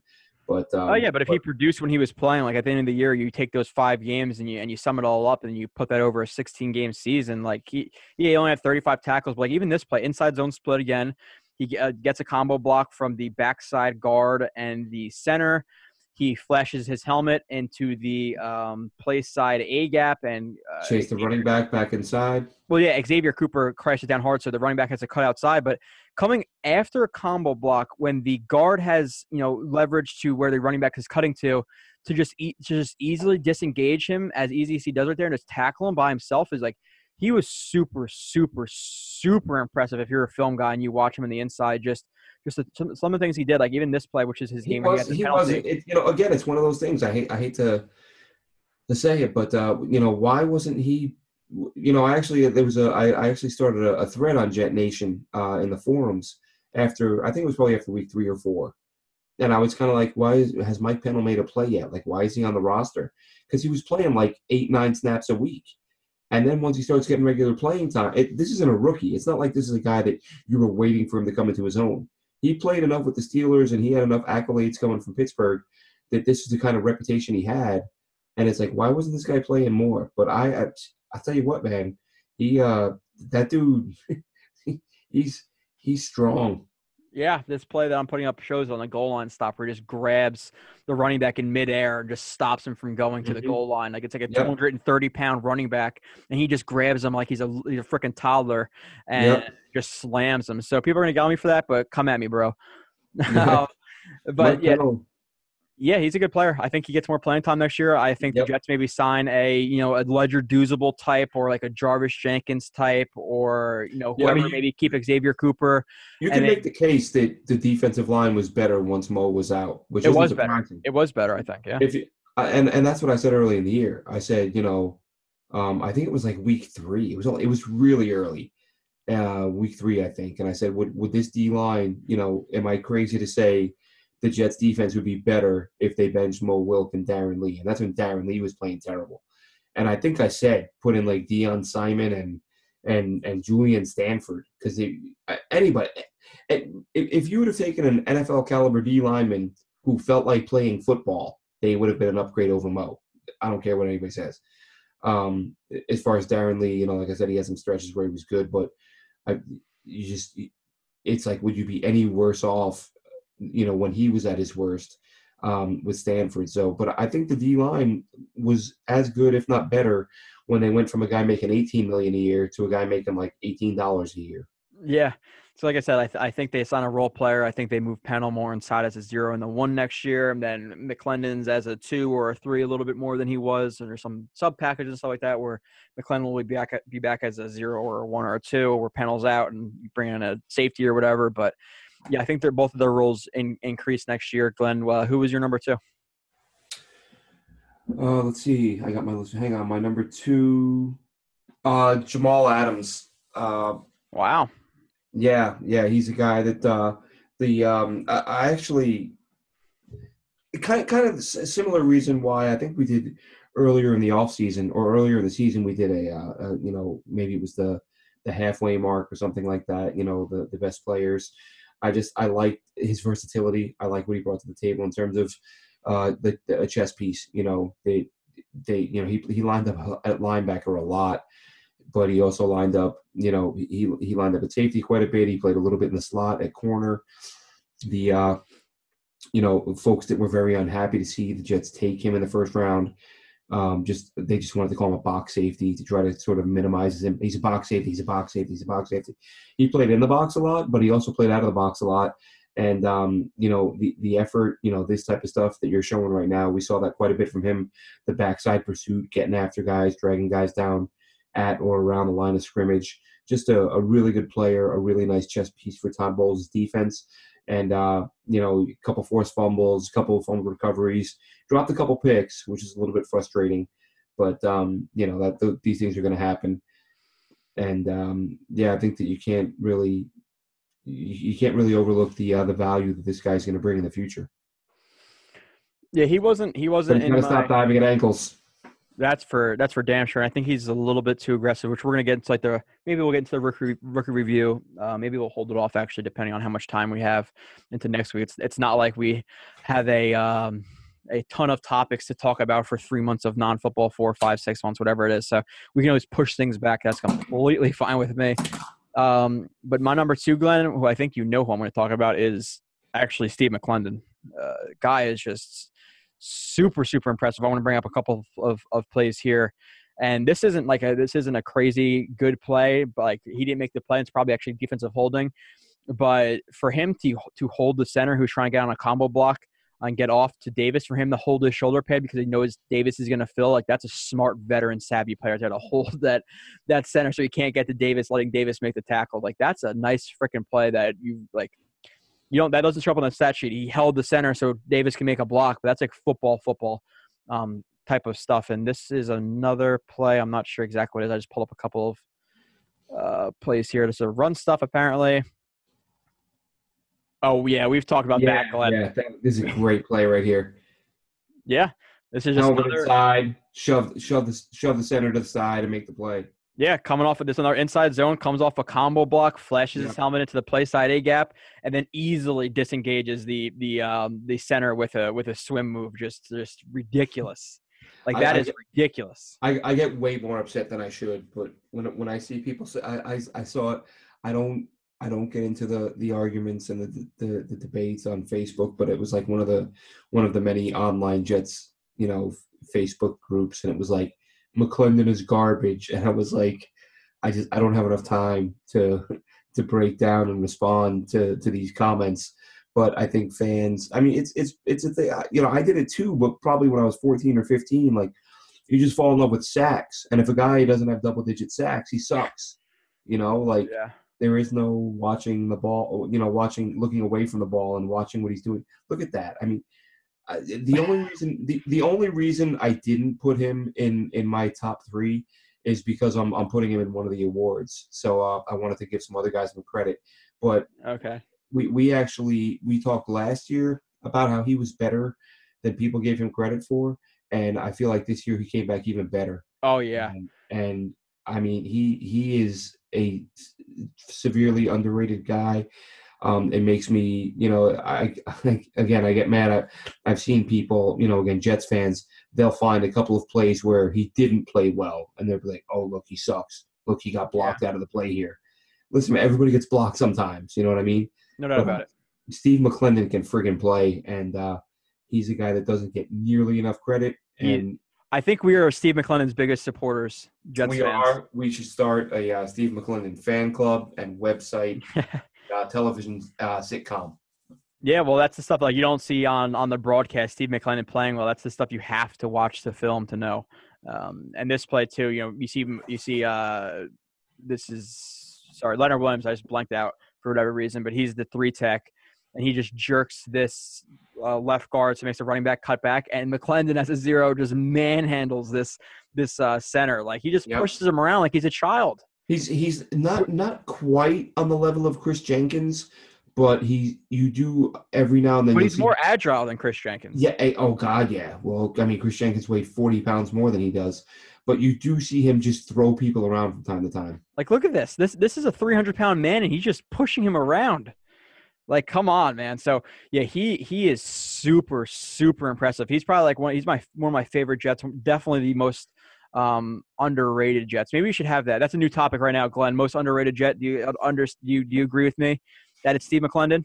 I mean, we've been talking about that all year. We've been talking about it since last year, but now this year is like even more so because he's brought his game to another level, and he plays a position where you see guys that do his job that do it well at like age 34, 35. So he's got a few good years left in him, and I would be thrilled to see him get a deal. And I love the way he carries himself off the field. Fantastic locker room guy, yep. You hear him in post-game interviews. He takes accountability for himself. I think I said it during this preseason. I was like, this is a guy, I think the reason they're keeping it was like everyone on the roster, like 32 and over, got purged. He got to stay behind, and I think it's because they looked at him and they saw him as a leader, and Jets fans do not appreciate him as much as they should. Part of the reason is because this team is not good right now. The other part of the reason is because he doesn't put up a lot of sacks, and that's what a lot of fans look at. So you look at an interior lineman who throws people around on a team that goes 5-11, your casual fan doesn't care. But anybody who's watching the games and watching the film, you have to appreciate what this guy does. Yeah, I guess there's like a topic on the spot too. We said underrated was McClendon. I think overrated is probably Morris Claiborne. Glenn, do you agree with that? We don't have to spend a lot of time on it, but I just thought about it now. I would say Morris Claiborne. Yeah, that's not a bad pick. No, actually, sorry. I'm sorry, I did not mean to say that. James Carpenter, by far. Yeah, I'm trying to. There's a few guys you could throw in there. This year, I think it has to be James Carpenter. Let's see. I would agree with that. I'm trying to find. Let's see. Most surprising, comeback, disappointing. Yeah, I didn't even think about those two topics. But. Yeah, I was gonna say that's not in here, but I would say, and I think I said it last week. When we were talking, when I mentioned how I do the whole keep them or dump them just to see what the fan base is thinking, and James Carpenter was like 74-75% keep him, and I thought, wow, that's a really high number for. I mean, again, I get that he was good in the past, but generally when you're coming off a terrible season, you're not going to have 75% of the fan base wanting you back. But sometimes guys make a living on reputation. And most fans, let's face it, they're not watching the O-line during a game. They hear the guy's name enough, he becomes a familiar name as a high performer. And in the mind of the casual fan, that guy will always be a very good player. Minus that Mike Pennell late hit on Cam Newton. There's probably I would say like 70% of Jets fans are like, who the hell is Mike Pennell? So, but yeah, so let's move on though. Just we did a quick underrated, overrated. Like I said, I think McClendon's most underrated. Overrated is James Carpenter, at least this year. Probably Morris Claiborne is the number 2, even though he's good. But we'll see what he wants. I would like him back, but just depending on what kind of money. If you can get him back as your number 2 corner, I could live with that. But no doubt about it. Yeah, your number 1 again. Yeah, he's not number 1. Number 2, he's fine. I think he'd be a solid number 2. Number 1, he's not a good number 1. So let's move on to the number 1 stud of the defense. Let's see, Demario Davis. I think. No way, Glenn. He was terrible. I think he also. We mentioned Coney Ely's 50,000 batted passes. I think Demario Davis had 50,000 tackles.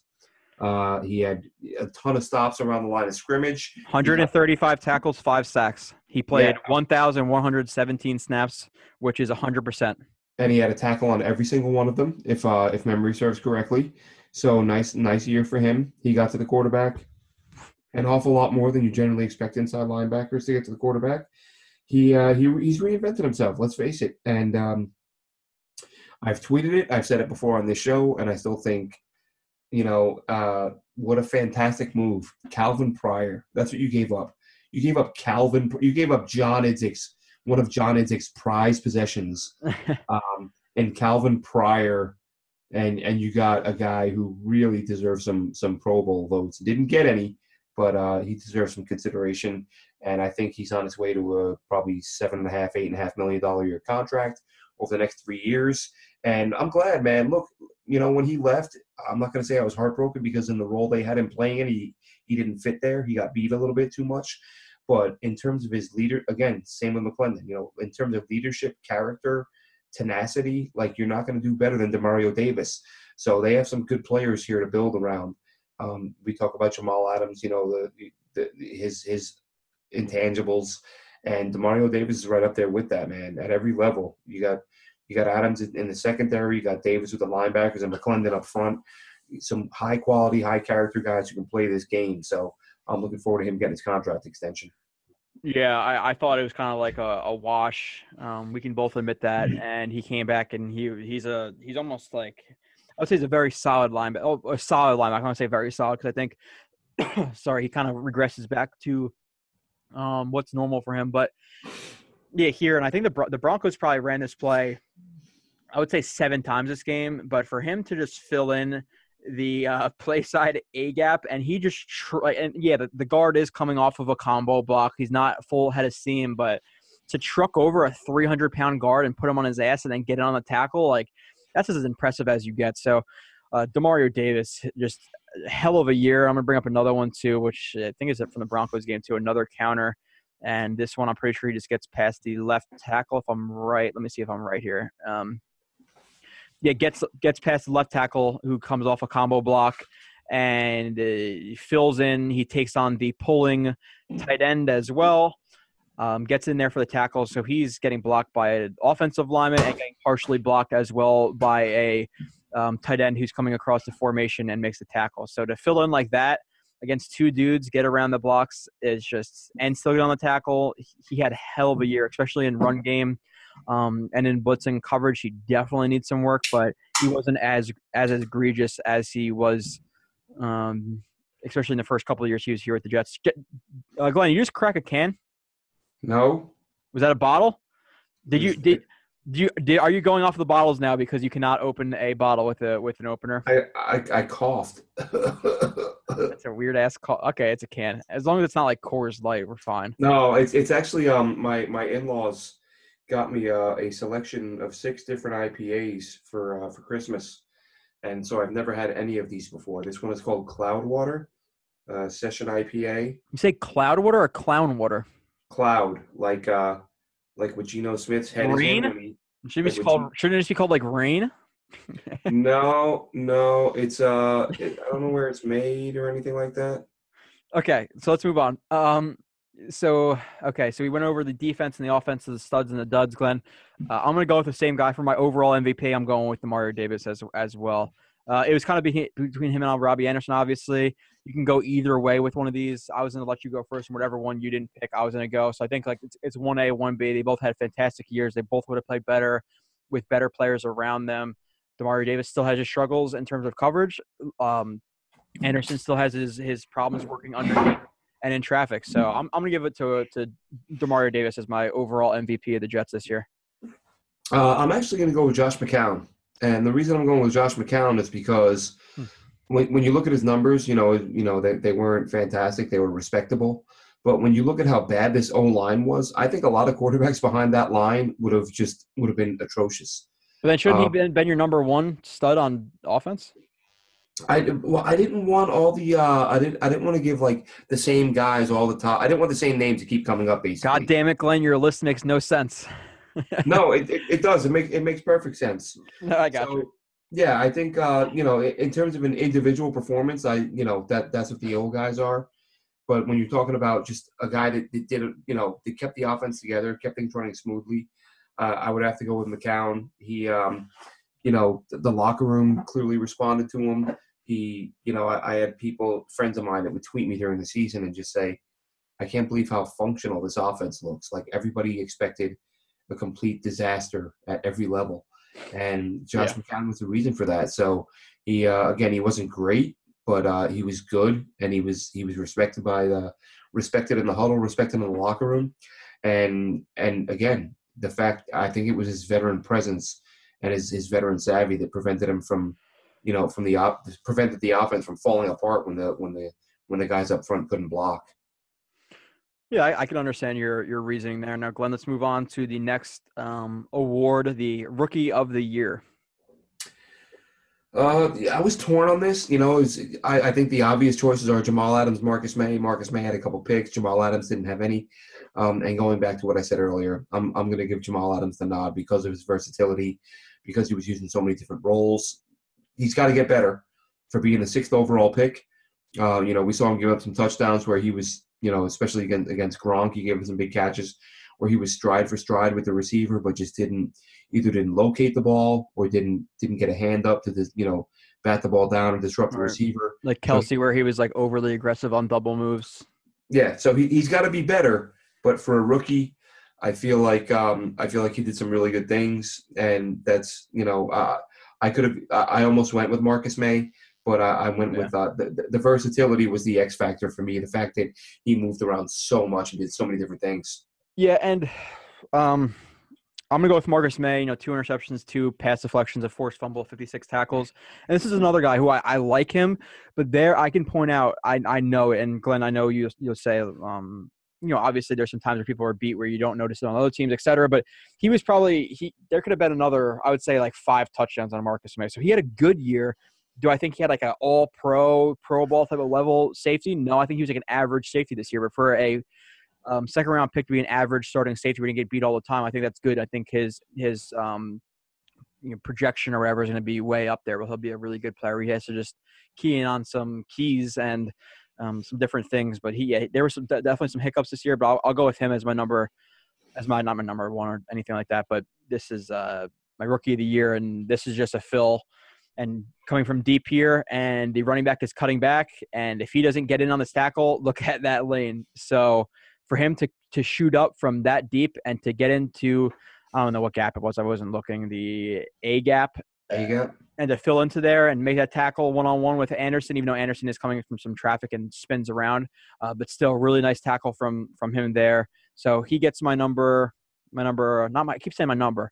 He gets my Rookie of the Year. Sorry, I'm forgetting the awards we're doing while I'm trying to pull up all this freaking film. And in this play too, again, this is probably one of his best plays of the year, where it's just an outside zone, a lead outside zone, and you see him right here, and he's sifting through all that traffic. He doesn't get overly aggressive. He doesn't try to take on the fullback. He waits. He sees what lane the running back is going to cut through, and he fills in with Muhammad Wilkerson. Actually, he makes a nice play here too. But really nice play from him here too, Glenn. Yeah, just really good player, good all around guy. Good all around player. I don't know. I think the Jets, or I shouldn't say I think. During the all season, I spoke with someone with the organization who said that they think that between the team took some heat for taking consecutive safeties, but they just kind of said, look, I think that they weren't expecting Jamal Adams to be there in the first round at 6. So when he fell to them, they took him. But they thought Marcus May, and it was just, it was their take on what they were hearing. But they basically said they thought Marcus May was always going to be the guy at round 2 if he was there. And turned out he was. And thank goodness, finally broke that second round hex. If Marcus May never has another good game in his life, he will be better than every second round pick they've had since David Harris. Like, that's how bad the second round picks have been. Glenn trashing Stephen Hill's name over here. I like Stephen Hill, man. I mean Stephen Hill the guy. Like, I talked to some people who had a chance to work with him. He looked like a praying mantis. A praying mantis. Yeah. That's the first thing that comes to my mind when I think of Stephen Hill, just a big praying mantis who can't catch the ball. Maybe it's because the short little arms that they have, where he doesn't reach up for the ball, where he tries to body catch it like this. Maybe that's why. I've never heard that one before, but okay. But yeah, and on this play too, just you see the versatility of both of the safeties, where it doesn't matter. You're not going to have Jamal Adams following the strong side or Marcus May following and dropping down to the strong side. Either way, that this wide receiver motions, they just keep Jamal Adams drops down into the box, and then Marcus May drops down into the box. They keep rotating back and forth here. And then you see Marcus May fill in the backside A gap and actually a B gap and make the tackle one-on-one with Ingram. So really nice year from both of the safeties. Yeah. So, yeah, he's my rookie of the year. So let's move on to the next award, Glenn. We're going to hold off on the rookies and going through each of their years. We'll go through Adams, May, Stewart, Hanson, Leggett, Donahue, McGuire, Clark, and Derrick Jones. We'll hold off on that next week because we both have some things to do. And like I said, we'll spread out the topics as much as we possibly can, trust me. So let's go to most surprising player of the year. Again, touch on earlier, and I'll bring up again Coney Ealy. I expected a minimal impact when they picked him. I was glad because they needed a little bit of depth. You could look and see that he had some good games, the huge game in the Super Bowl. So you figure he had, there had to be some ability there. Maybe they can cultivate that or, get a little bit of that out of him. But he came in, he was like, wow, this guy's just been from day one till the end of the season, just a very good player, better than I expected, and had some really good moments for them. So he was probably, if you would have said to me, before the season started, how do you think this guy Ealy's going to do? I would have had no idea, but I would have probably said, rotational role player, couple sacks, that'll be about it. But he had himself a really nice season. Yeah, I agree. And I'll go over him in a little bit too, which I'm not going to give it away. But I'm going to go with McGuire, because I can admit it, I didn't think he was going to be a very good rookie. And you look at his stats, 86 rushes, 3.6 yards per carry, 1 touchdown, 17 receptions, 177 yards, 1 touchdown. People will scoff at that I'm saying he's the most surprising player. And it probably should have been Demario Davis, honestly, but I'm not going to give him multiple awards. So I'll give it to McGuire, who on this play, in the passing game, he flashed more towards the end of the year, but just straight beats this linebacker with speed. Nice catch on the sideline. So he made a couple of these plays in the passing game where the linebacker just turns and runs way too late, but still nice catch by Elijah McGuire. So he gets my most surprising player of the year, Glenn. Yeah, I was a little bit upset. Before the season started, I did 5 bold predictions. I don't think any of them were right. But that's why they're bold. You don't pick the easy stuff. I think Josh McCown's going to have the most passing yards.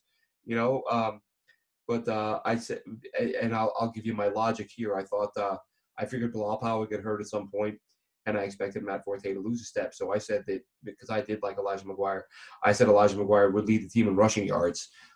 As it turned out, everyone stayed healthy, and Matt Forte didn't lose a step. So Elijah McGuire was the third string guy all year.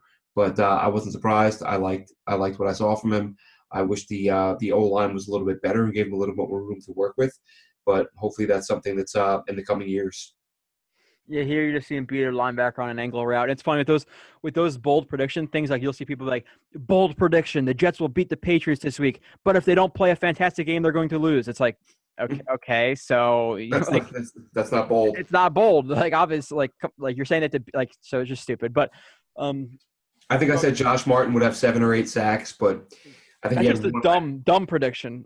Okay. No, it's not. No, it's not. The number of times, man, that he right there. It's like. He's right there. So let's move on to. He had at least 3 where he swiped his arm over and the quarterback ducked, and I was like, "Oh, my bold prediction." Ely had a couple of those too, definitely, where he got pretty close. He did. So did Leonard Williams. But let's move on to comeback player of the year, Glenn. I mean, probably a guy that can get it every couple of years. Morris Claiborne. He had himself a nice season. I think he only played 6 or 7 games last year. Couldn't stay healthy. One of the many times throughout his career he couldn't stay healthy. So he stayed healthy, played at a level. He wasn't great. He wasn't terrible. I mean, he had some good days. He did have some terrible days. But for the most part, stayed healthy, solid contributor, solid starter, not going to Canton, not going to the bench. Middle-of-the-road guy who's, again, coming off a season where he played, I think, 6 games. Yeah, because I can understand because if he played more, he impacted the team more. But like I said, I think we both agree he's not a number 1. He's a solid number 2 type of guy. Yeah. My I keep saying that, Jesus. My comeback player of the year should be Demario Davis as well. He should just win all of these awards. But I was going to say, it's the Demario Davis award. Yeah, comeback player of the year. It has to be. If you're really doing it. But I'm going to go with Mike Pennell. Guy who got cut by the Packers for some, he had some locker room problems, all this stuff, and to come in and play as well as he did towards the end of the year, I'll give it to him. I like him more than probably all the Jets fans I know. I know Kyle Smith likes him a lot. I know obviously you like him a lot as well, Glenn, but there's not a lot of people who talk about Mike Pennell really at all. Moving on, missed this the most disappointing player of the year. Do we even have to do this? You're going to say James Carpenter? No, man. Mo Wilk. Oh, yeah, that's true. I didn't even think about it. So Mo Wilkerson gets it, and James Carpenter is my number 2 for that. Let's move on. Best play of the year, Glenn. And this is harder for me because what happened was when I figured out how to do it on my computer, like record the plays, they're in files, so I can just search something in my computer, and I could put it up on my desktop right here, and I just pull it up.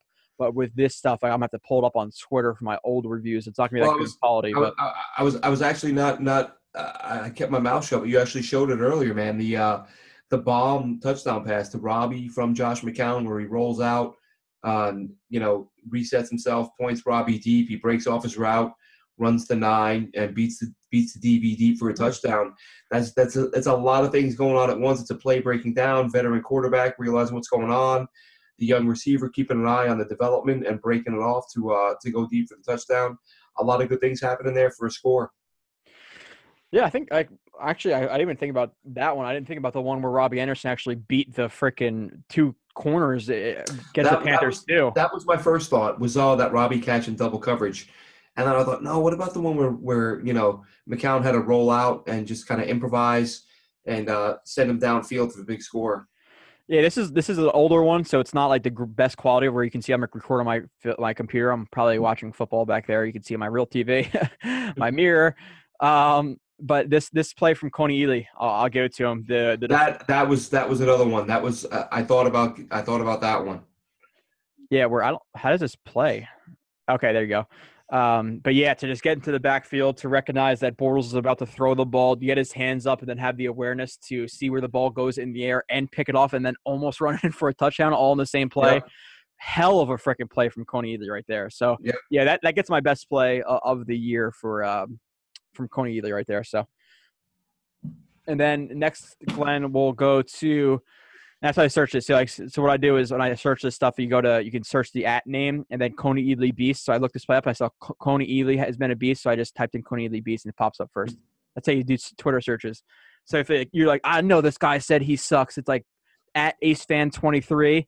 McCown sucks, and I'll show you all of his tweets with all those words combined in it. But so let's go to your worst play of the year, Glenn. Is that on here? I didn't see that on the list. Oh, yeah. Sorry if I didn't say that. Sorry. Worst play? Worst play of the year. What is the worst play? I can't, you know, I can't remember who it was against, but probably because it happened so often. But I Yeah. would say every single time Muhammad Wilkerson flopped onto his stomach and didn't try. Oh yeah, I have a ton of. If you want to just do that, you look up my the Jets. The Jets. You go on my Twitter, go to the moments, which is right here or whatever. If you have a phone, you can find the moments. I'm pretty sure people aren't dumb enough to do or not know how to get to moments.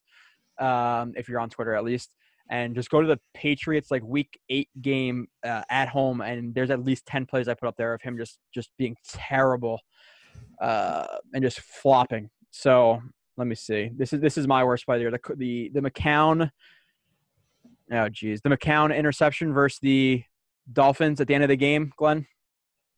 Yeah, that was rough. That was a pretty bad one. That definitely deserves some consideration. Why can I not find this is the question, Glenn. Fill some time here if I can find this. Well, the play Joe was talking about here is the final play of the game for the Jets, where they still had a chance to win the game. It looked like they were going to go into a 2-minute offense, and what was it, the first or second play, I think, of the drive. And Josh McCown took the snap from under center. If not mistaken, he rolled slightly to his left and threw the ball right to an expecting defensive back, bringing the game to a close. And it was a moment when all of the anti-McCown fans rejoiced. They swore that this was their proof positive. This was their Zapruder film that Josh McCown was in fact Ryan Fitzpatrick, because they are the only two quarterbacks who ever throw interceptions. I'm trying to see what coverage this is because I can't see the back side of the safeties. But regardless, it's a zone coverage, and you see this was McCain here, and McCain is in a curl to flat zone on the field side, and McCown does get some pressure from where whoever this is kind of pushes Beachum into the pocket, so McCown can't fully step into the throw.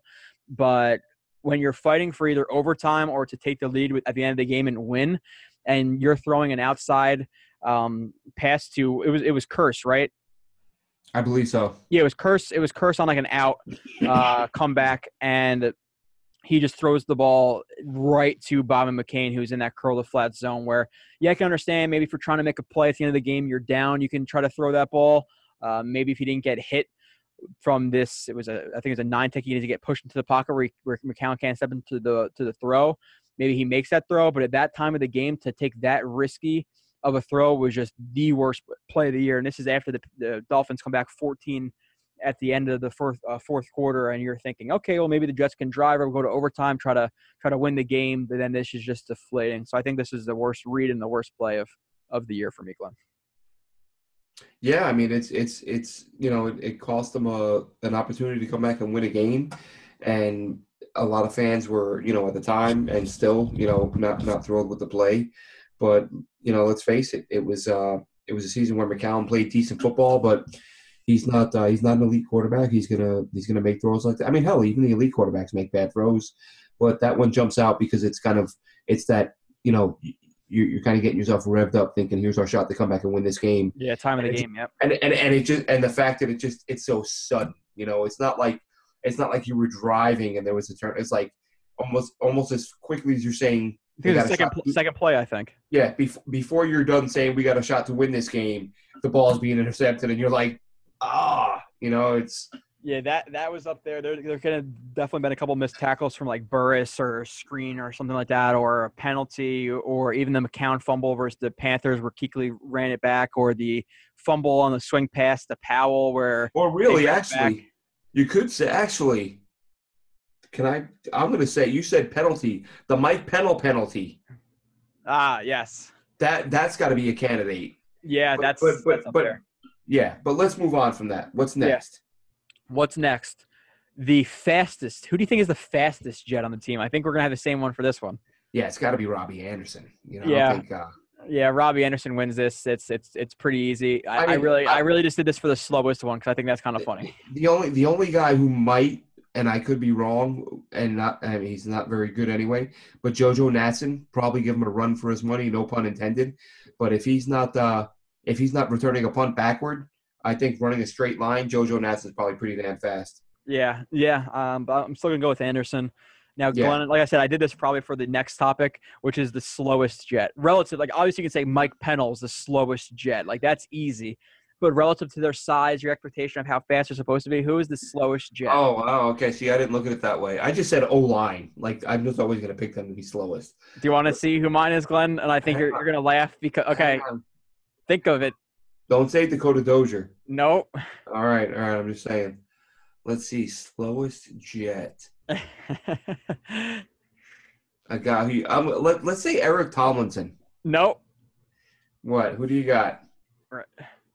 Jermaine Curse. No way. Yeah, dude. Oh, no. He's slow. He's not slow. That's just poor technique with looking He's back. slow. Glenn, he's a wide receiver, and he has 5 yards on this guy almost, and he gets caught from behind. Because he starts looking back. You don't look. They teach you that in baseball. When you steal a base, you don't peek and look at the catcher. He's looking back because he's slow and he knows he's going to get caught. No, he's not. It's poor fundamentals. Just go. You can't be slow and get 800 yards receiving in the NFL. Come on. Jericho Cotchery's slow. No, he's not. Kelvin Benjamin's a decent receiver. He's slow. He's probably slow. Yeah, so you have receivers. Like Kelvin Benjamin's like 6'11". You can't run fast if you're 6'11". Okay, Antonio Gates for his position now is slow. Like they're slow. Jason Witten's slow. He's still a really good player. It's technique and leverage and all this stuff. Like this play too. Like it's happened multiple times where you're getting caught from behind. And if he's so fast, then on this play, which great, he breaks 2 tackles, which is fantastic. He gets caught from Thomas Davis, a linebacker. So. Okay, just so you know, his 40 time, blah blah blah, was 7 years ago. Was 4.43. Yeah, well, so was Stephen Hills, and he wasn't that fast. Yes, he was fast. He just couldn't catch the ball. He was fast. But you know what I'm saying? There's players who like they have great. I know. There's 40 time.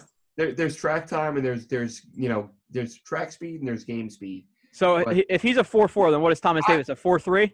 I am not going to call a wide receiver the slowest guy in the team. What is Thomas Davis's 40 time? If it's not a 4.3, then that 4.4 is a bullshit. Something went wrong with that clock. Because Thomas Davis? Yeah, look, Thomas Davis is right here on this play. He is what? If you had to say total yardage, he is 2 yards deep and probably 5 yards horizontally away from him. So it's a total of 7 yards he has to make up. But Joe, and he gets caught. Because he's looking back. He's peeking. It's poor fundamentals. That's speed. You know who looks back? Tyreek Hill when he gives that peace sign, Glenn, and he's running away from people. Well, he does that when he's doing that to celebrate. Jermaine Curse is looking back to see who's going to gain on him. Because he's so slow. He's not. 4.43 isn't slow.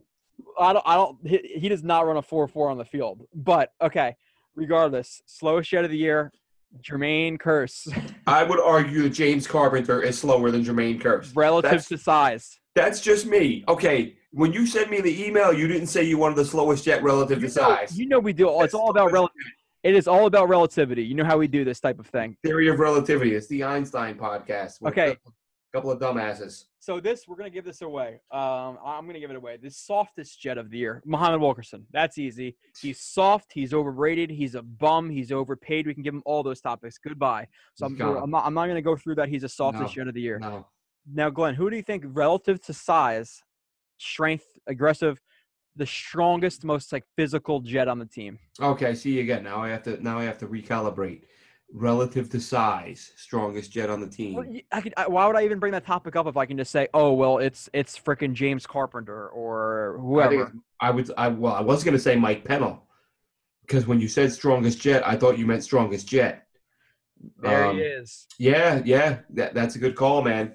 Buster Screen, give him all the shit you want for the penalties and the blown coverages, but that dude hits. Like he makes a lot of tackles that you would not expect a man his size to be able to make. So that's why Buster Screen, say what you will, but that dude's got heart, and he will not hesitate to stick his face in the fan, as they say. Yeah, Glenn, like 185 pounds, whatever he is, to throw his body at people like he does. And this is another play where poor cup block, but jumps over a cup block and just takes out Keenan Allen's legs. Like this, he's super, super aggressive. And super strong, especially for his size. He plays much bigger than his weight in terms of run support. I want to find that Buster Screen. Hold on, let me find this really quick because this is I should have brought this up, but I didn't even think about it. Where it's versus Saints. Let me just Oh yeah, okay. So this is let's see, outside zone. I put so. Yeah, this is the play where remember this play where he comes into the line, where you see Xavier Cooper taking on two guys right here, and then Buster Screen, who's trying to get crack blocked from I think that's Willie Snead, and he just sticks his head in there and takes on a 300-pound right guard and shoots Xavier Cooper free. Like, look, he's 180 pounds. Yeah. He took out two offensive linemen. Yeah. So He's pound for pound, probably the yeah, absolutely. I agree. Yeah, pound for pound, there's no doubt about it. Yeah, you messaged me, said strongest. You didn't say pound for pound. Sorry, next time I'll be very specific because I thought we've been doing the show for almost 2 years together. You'd have an idea of what I want here. Pound for pound. Because obviously, I wouldn't even make a topic if it was strongest yet. Yeah, you're gonna say Carpenter or Pennell or whoever it may be, but it's relative to size. Just like Lachlan Edwards, not speed. I should have put him in. Shout out to Lachlan Edwards for breaking Jets records and stuff like that. So best punter of this decade for the Jets, Lachlan Edwards. So, okay, but let's move on, Glenn. Like I said, rookie reviews. We'll do that next week. We've already been doing the show for about 2 hours. You still have to do the picks. So let me get to the other news. I don't want to fade away into into space, whatever. Other news of the week: Rashad Robinson arrested on December 15th for possessing a marijuana-laced candy. He didn't appear for court on Monday. If he doesn't show up later this month, I don't know what the court date is, he will have a warrant out for his arrest. Dumbass. The Jets traded a fifth-rounder for him. He didn't play well in that game against the Chiefs. Now he's getting arrested. He had a couple problems at LSU with drugs and suspensions and this stuff. So he might just be a bust because he's a freaking idiot and he has a chance to play in the NFL and he can't stop smoking weed. And it's not like, and we've said this before, where NFL players know, like from like I think it's like March until May is that the time where they get tested. So they don't do it for those 3 months, like to get a month to get clean. They have let's call it the weed window. They have a weed window. During this window, 8 months, you're allowed to smoke weed. An 8-month weed window, and the weed window, and they can't take it easy for a few months and not smoke weed or eat weed in this case, eat candy weed. Disappointing. It's ridiculous too because, like I said, March till May, whatever, 3 months, and like for most of the guys, they're elite athletes. They can burn off weed because it sticks to your fat cells. So if you're a guy like in NFL, like 193% body fat, 5%, no, probably not 3 because 3 break all your freaking bones, but like 5, 6, 7, like really good body fat percentages, all muscle. That burns off you quick. So there's a 4-month period where you just don't smoke, and in those 8 months, smoke all you want. But if you do get tested and you fail, you actually have to fail like 2 or 3 times to be suspended for it, and then you're tested like every month. So if you fail once, you're screwed. You can't really do it anymore. But yeah. So Glenn, he's probably gonna we'll see if he's even on the team next year. Rashad Robinson. I think he will be just because of the fact that they're so thin at corner. And they traded a 5th-round draft pick as well. So you got to give him a year. Yeah. So and other news, Jeremy Langford signed to a future reserve contract. He'll be in. He might get cut. He might be in training camp. You never know. But he got not big news. Glenn, we got a question from Rich at Rich Jets. I'm not going to hit on this too much. We already kind of talked about it. He just said, just looking to see what positions will be addressed via free agency. They still have to do their meetings, which they've done probably a lot of them. Their free agency or their pro football free agency meetings. They still have to see who's available. They still have to see who's franchise tagged. They still have to see who's getting too big of contracts. They still have to review some film. So they can address a lot of stuff. They can get a quarterback. They can get Kirk Cousins. They can get a running back. They can get a number one or not even number one, an X wide receiver. I like to call it. It's better than number one, an X wide receiver. They can get a supplemental role player, outside linebacker, or defensive lineman. They can get 2 corners. They can get a backup safety. They can get so much stuff right now. I haven't really looked into it. The Jets are very thin on a lot of part of their rosters. I don't really know what they're going to get in free agency. We haven't even got into it yet. So, yeah, I think that the obvious thing is the Kirk Cousins. Will they? I mean, they're obviously going to make a push for him, but will they get him? I think you got to look at Jensen from Baltimore as an option at center. Whether or not that'll happen remains to be seen. But one of the more interesting names that I was going through the list of pending free agents the other day, and let me see. I'm looking for the list right now. You're just so unprepared, Glenn. It's just out of control. No, I'm prepared. My No, I'm kidding. My computer just froze up on me. Because you're in stupid England. Yeah. I don't think that has much to do with it. But let's yeah, see. so like I said, just in terms of free agency, it's hard to like you can Jensen. That's who I was thinking of because we were talking earlier about whether or not James Carpenter will be let go. I'm sure he'll get franchised, but Andrew Norwell from the Panthers, left guard, who sort of the last couple of years has been off the charts good, and looking. I haven't had a ton of time on my hands lately, but I watched a little bit of film on him earlier in the week. Read some not scouting reports, but some people predicting what would happen with him because he was so phenomenal the last couple of seasons. Some people think he'll get franchise tag, but if you can get Norwell away from the Panthers as a free agent, and you let go of James Carpenter, like that's a huge upgrade to the O-line, to the interior. And if you can get Jensen and Norwell, your O-line problems are just about fixed. That's what I'm saying. So basically, look at the needs of the Jets. Look at Kirk Cousins and Tyrod and Bradford and all these guys. Look at some supplemental running backs. Number one, like Allen Robinson, maybe a Dante Moncrief. Look at Trumaine Johnson, like these type of guys. So look at corner, maybe a middle linebacker, maybe a role player, defensive end. There's so much stuff that can happen. We'll get into that more. But Rich, obviously, we appreciate the question. Big fan of the show. We really do appreciate him.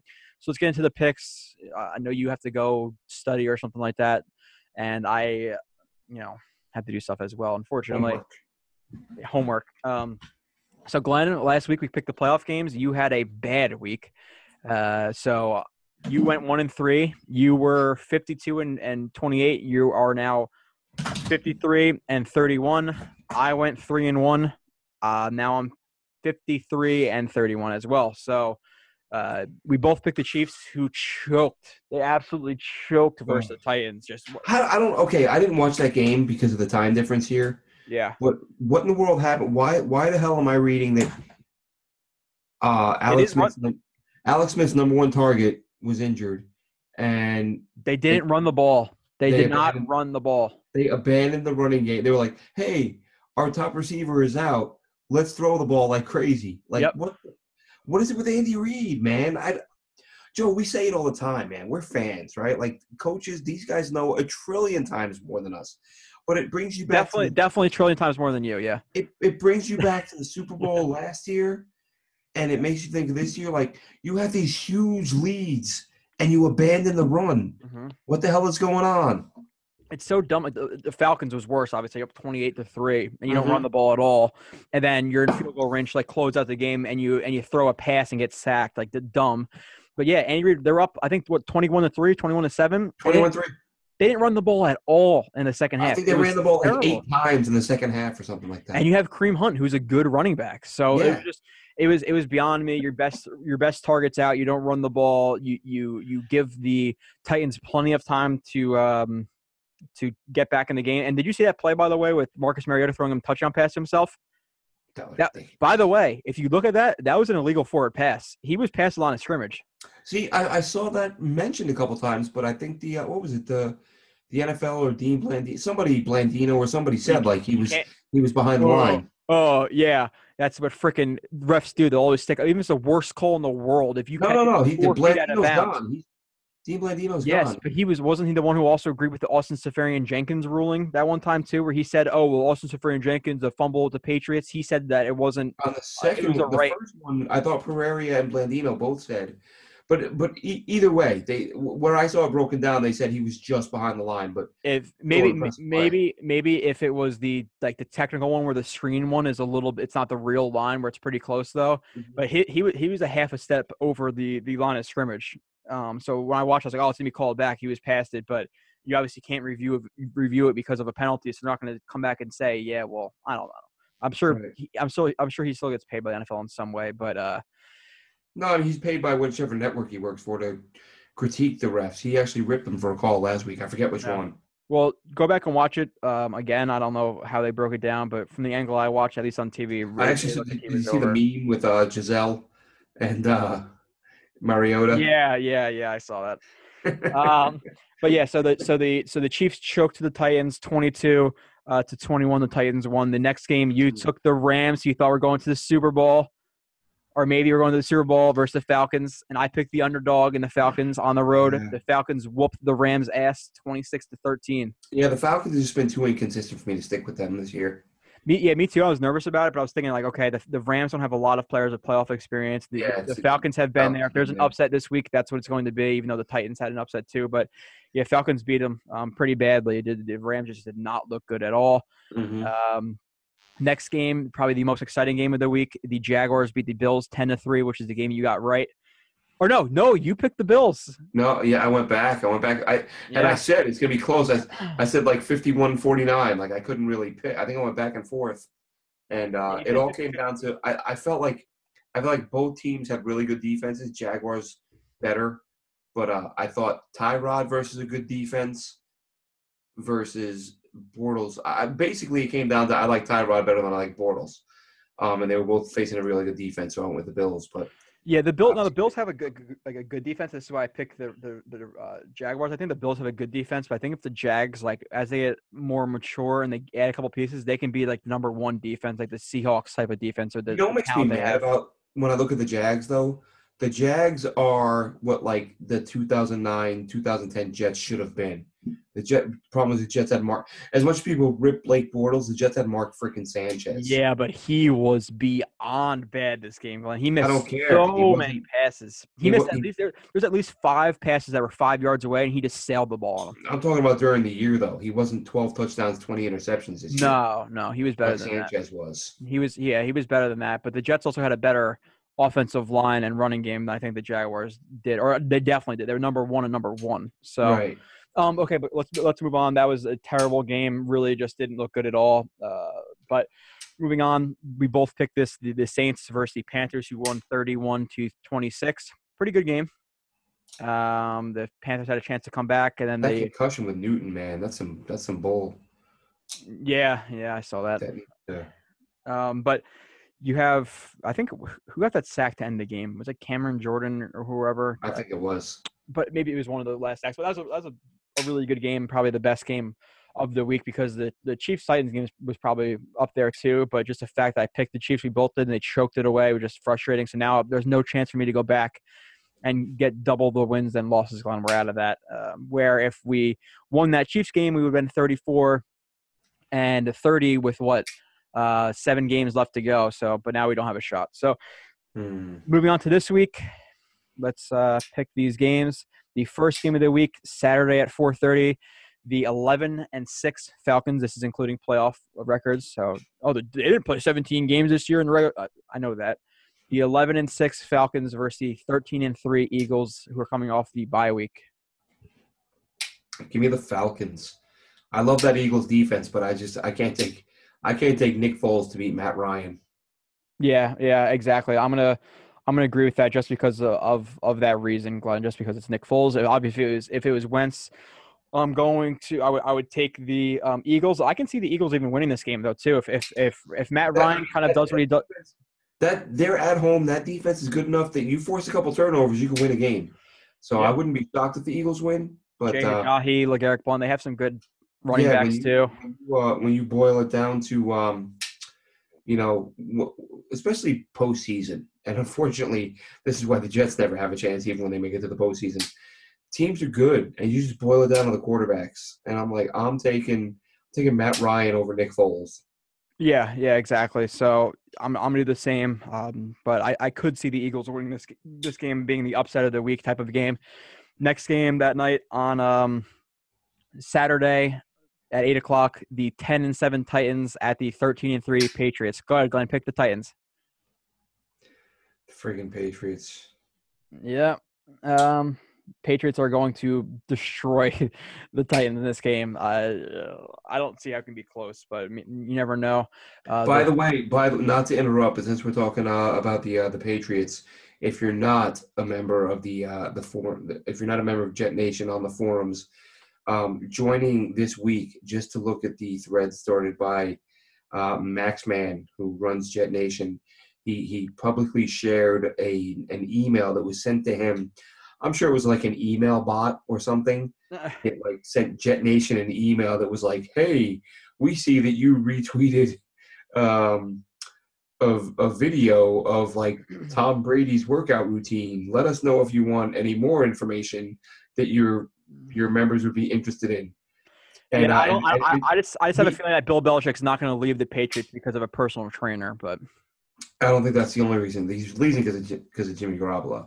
But the reply was classic. The reply was like, I can't think of anything my members would want to see less than Tom Brady's jazzercise routine. Blah, blah, blah. It was a great reply to an incredibly stupid email.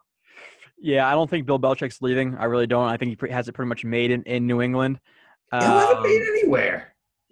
Yeah, but he's so comfortable there. I don't know. And a lot of people talking about the Giants. If he goes from the Patriots to the Giants, he wants to win without Brady. Before Brady, he was hanging onto his job by a thread. Yeah, but Brady's not going to be around. He's not going to be around for much longer. Maybe another year or two. He can play 17 more seasons, Joe. I don't know, man. I saw him watch. I see him miss a lot of throws when I watch him play now. He definitely doesn't have as much as he used to. He's still smart, but just like Peyton Manning, you can't make the throws. You can't make the throws. I mostly agree with you, but there's that part of me that's like, Bill Belichick probably has the biggest ego in the world, and his owner told him, "You're gonna trade this guy, like it or not. I'm stepping in and dictating personnel moves."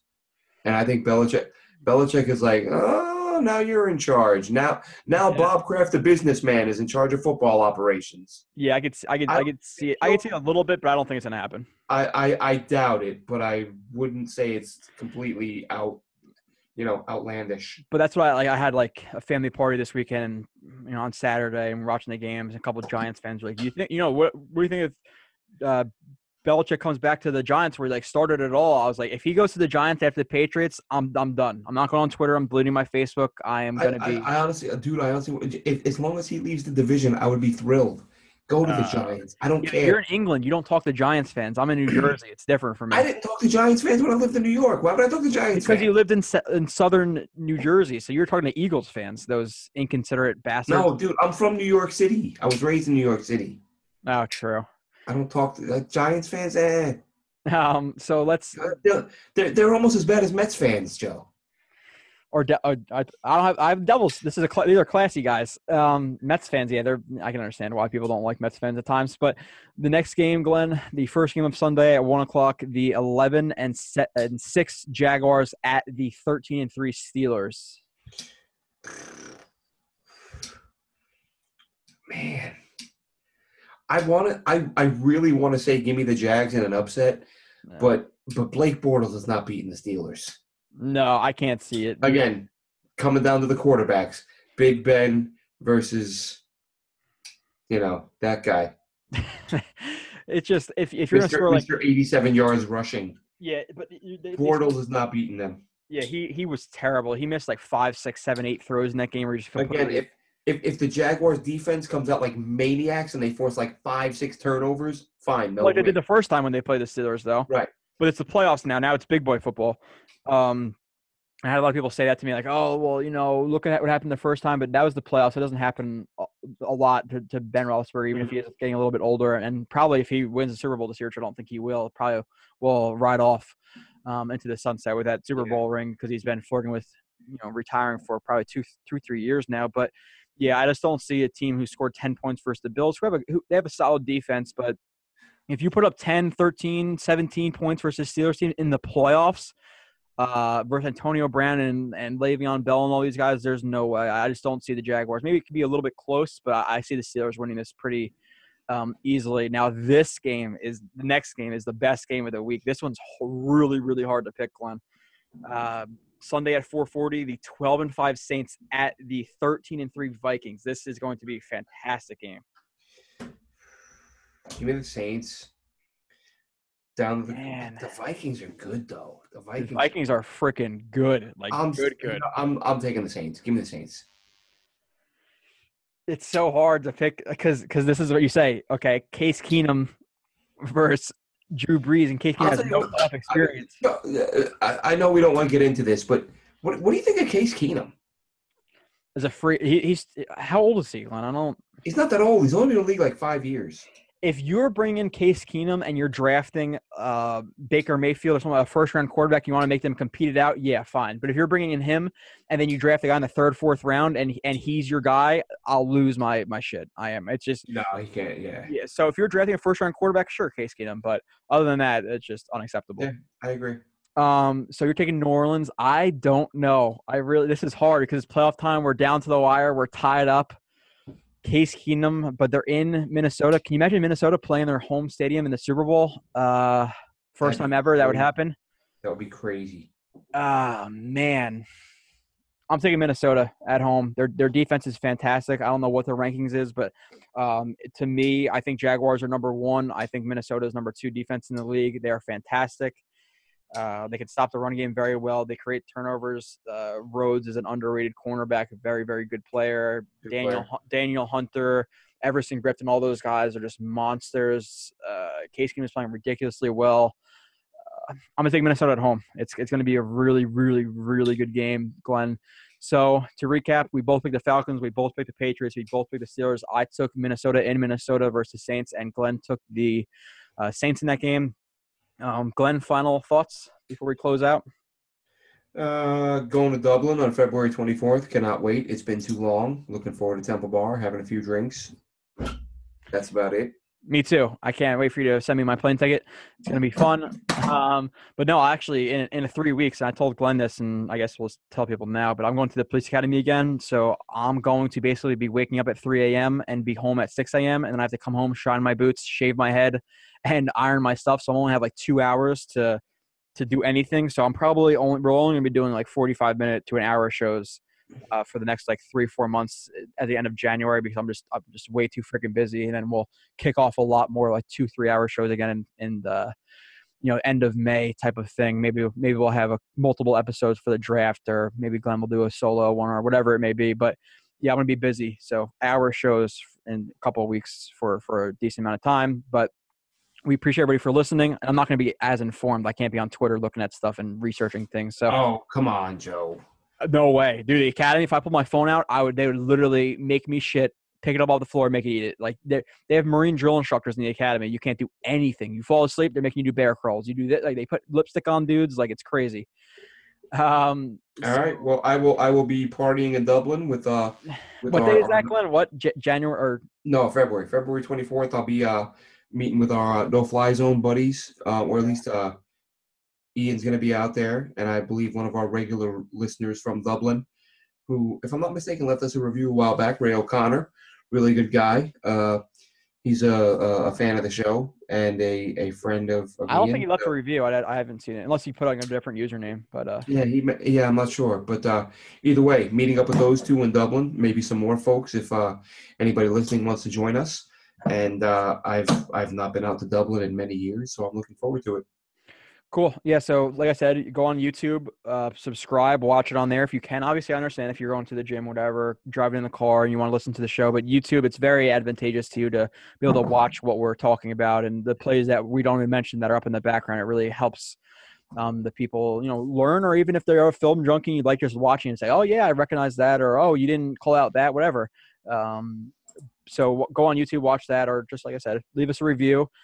Rating on the podcast app. Even if you just leave a rating, you literally just search in JetNation, you click on our show, you hit 5-star, and then that's it. But if you want to leave a review, we'd appreciate that even more. We'll be back next Wednesday at 6 p.m. and we appreciate everybody for listening.